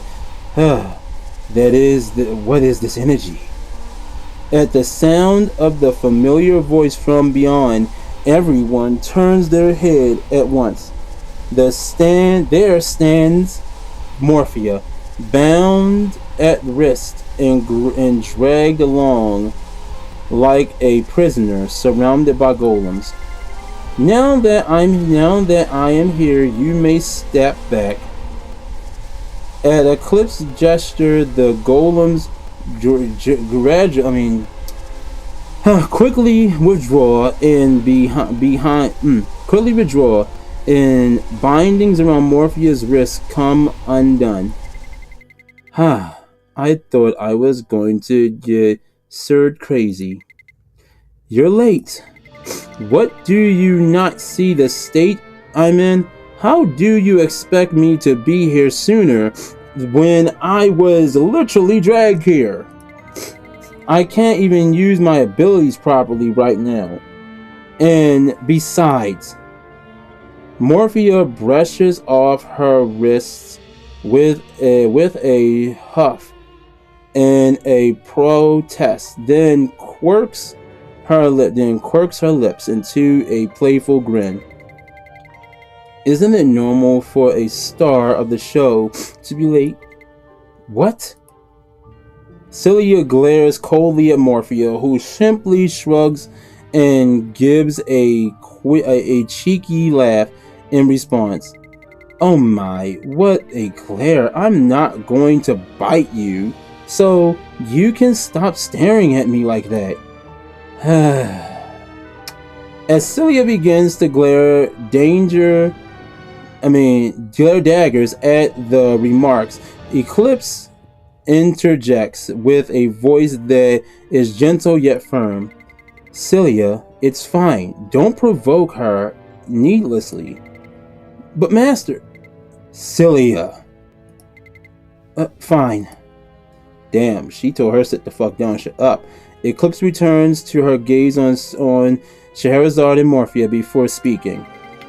We will allow your duel, but life-threatening techniques are forbidden.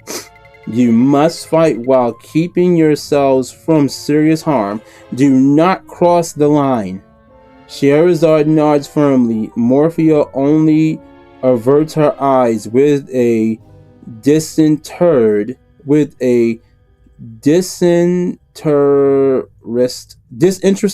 expression. Don't worry. I won't. Don't worry. Eclipse smiles gently at Scheherazade. Foo-foo. Alright. Then give it your all. I look forward to seeing the fruits of your labor. At that moment, Morpheus steps forward towards Scheherazade. So when are you planning to start? You're not just going to keep chatting forever, are you? With a teasing smile, she continues, deliberately provoking Scheherazade. Quit the boring talk and prove yourself. Show me that you've changed. At Morpheus' taunt, the darkness enveloping the two writhes violently, signaling the start of the battle. Scheherazade continuously releases terror at the waves of water illusions rushing toward her. The black energy slices sharply through the air, shattering the illusions into pieces, yet they stubbornly reform and surge again. Sheherazade's expression gradually hardens as she's faced with the illusions endlessly regeneration. Haha, is that all you've got? You're doing worse than when we were training. Take it in. This thrilling feeling, the ecstasy with mending exhilaration of terror surging endlessly. I can't let things end here. I need more power. At that moment, Scheherazade distinctly senses the dense constant flow of terror surrounding her. The terror within this night world, like space, reacts instantly to Scheherazad's will. Here, Scheherazade feels confident she can produce her far stronger terror. I can draw out even greater power here. Scheherazade takes a steady breath and relaxes her body around her and densely condensed terror to whirl like a raging storm. The energy roars through the space like energy beast, like a hungry beast, and soon resonates deep within her core. Resonates deep within her core. It's a force she has never felt before. Wild, raw, and piercingly clear, and precisely clear. And piercingly clear to think she could reach that far. She's definitely broken through the barrier that had been holding her back. Celia murmurs in surprise as she watches from a distance. On the other hand, Eclipse is carefully observing the power Scheherazade is drawing forth. Her potential is incredible. I never imagined she could adapt the night world's environment to herself so quickly. Morphia is taking the overwhelming force head on, but its surprising strength makes her frown sharply. This isn't what I planned. I didn't think she'd learn to control this power so quickly. Scheherazade recalls everything she's learned from her training and gathering the swirling terror around her within her into a single focused force. I can't fall during a simple sparring match. If I do, I won't be able to protect anyone. I'd be of no use to Justy. I don't want to stay on the sidelines any longer. I won't let the past repeat itself. I have to change. I won't fall again. That's why I'll put an end to this here. That is a gorgeous image. I need to get that. The moment her will takes a shape of cry, the moment her will takes the shape of a cry, her terror surges like a violent storm. The pitch black gale sweeps through the space, roaring as it annihilates every wave of water illusion. The illusion, which had endlessly regenerated, are utterly destroyed, this time unable to recover from such a devastating strike. As the fierce storm subsides, a deep silence settles over the room. Ha ha ha ha! I can't believe it! Morphia bursts into laughter. This wasn't a part of my plan, but I'm not against it. Such an alluring power. I'll definitely make it mine, whether it's you or your power. Morphia mutters, excitedly circling her fingers as she's savoring this thought. You are still on that. No thanks. Just give up already. Hearing Shahrazaad's annoyed shot, Morphia raises her lip in a pleased grin. No can do, Fufu. At that moment, Eclipse approaches the two with a soft smile. Wonderful. You've exceeded my expectations. Scheherazade gasps for breath as she turns to Eclipse. But this is only the beginning. Yes, I know that too. Yeah, don't go thinking that you're completely beaten me. Fufu, still, it seems today's victory belongs to her, doesn't it? Huh, I just let my guard down for a moment.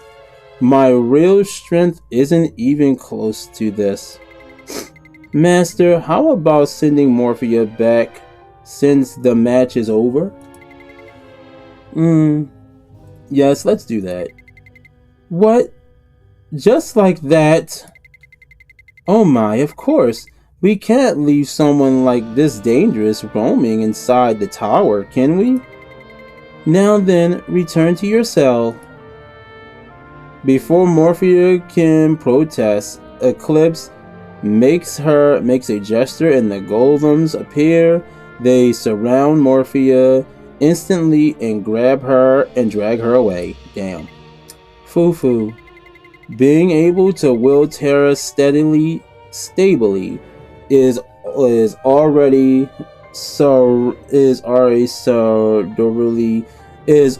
considerable progress, but your journey still has a long way to go. I do not believe you have fully realized the potential of your Terra yet. You have an even more painful and arduous journey ahead of you. Are you prepared for it? Yes, I am. No matter what darkness comes, I won't run anymore. I'll face it all the way through. Scheherazade training has only just taken its true first step. The darkness still runs deep, and the power of Terra still holds mystery yet to be unraveled. But now Scheherazade will no longer turn away from it. She has faced the darkness within her and has only just begun the long journey towards a new beginning. Bro, I'm not gonna lie to y'all. The fact that they keep repeating certain things in a different way is quite fucking annoying. Like, they literally just said that her journey is just beginning. And then they just had to say the whole same thing over again in a different fucking way. Like, we get it. But the story was good. That was really fucking good. I'm gonna go ahead and buy the shit that I know I need. I do need these. I need these too. That leaves me with this. I'm gonna buy this as well. That's gonna put me at 2K now. And now the rest of it, I'm probably gonna put on these pills because I need these pills.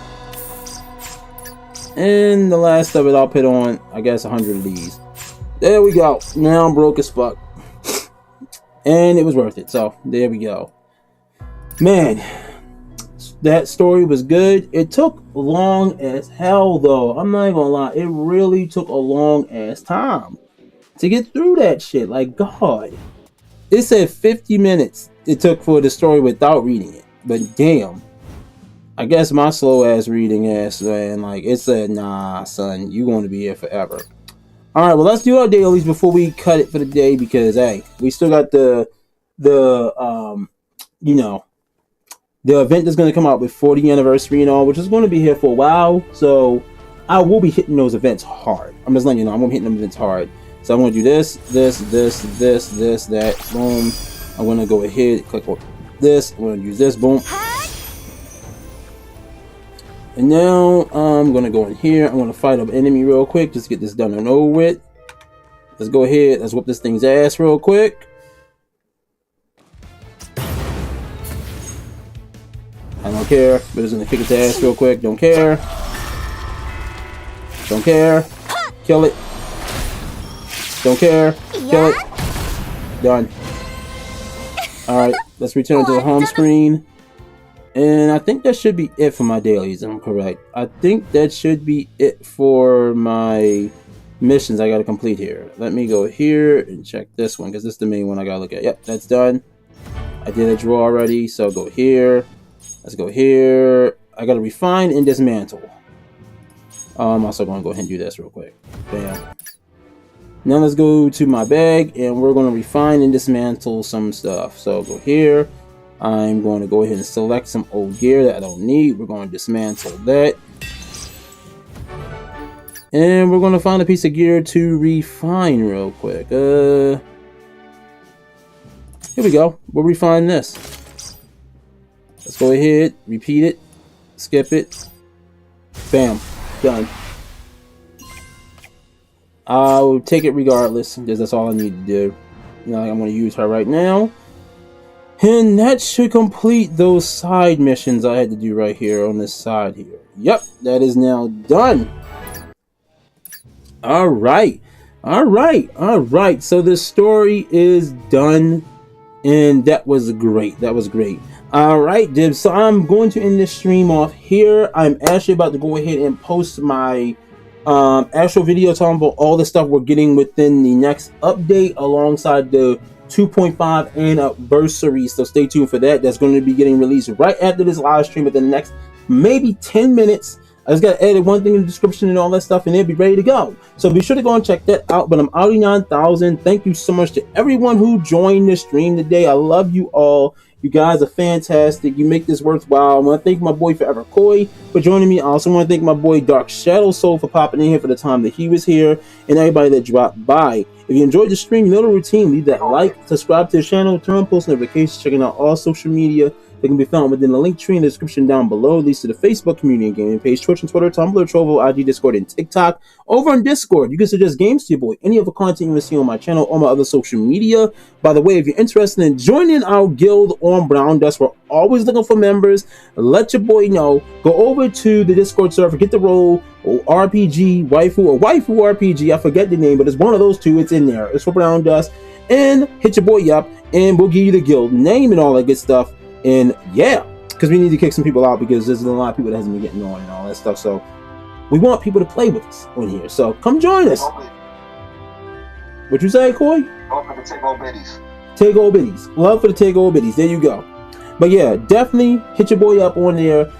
Me and Morgan are actually going to be working on the Discord server within this week. So we should have some things that we're running in there.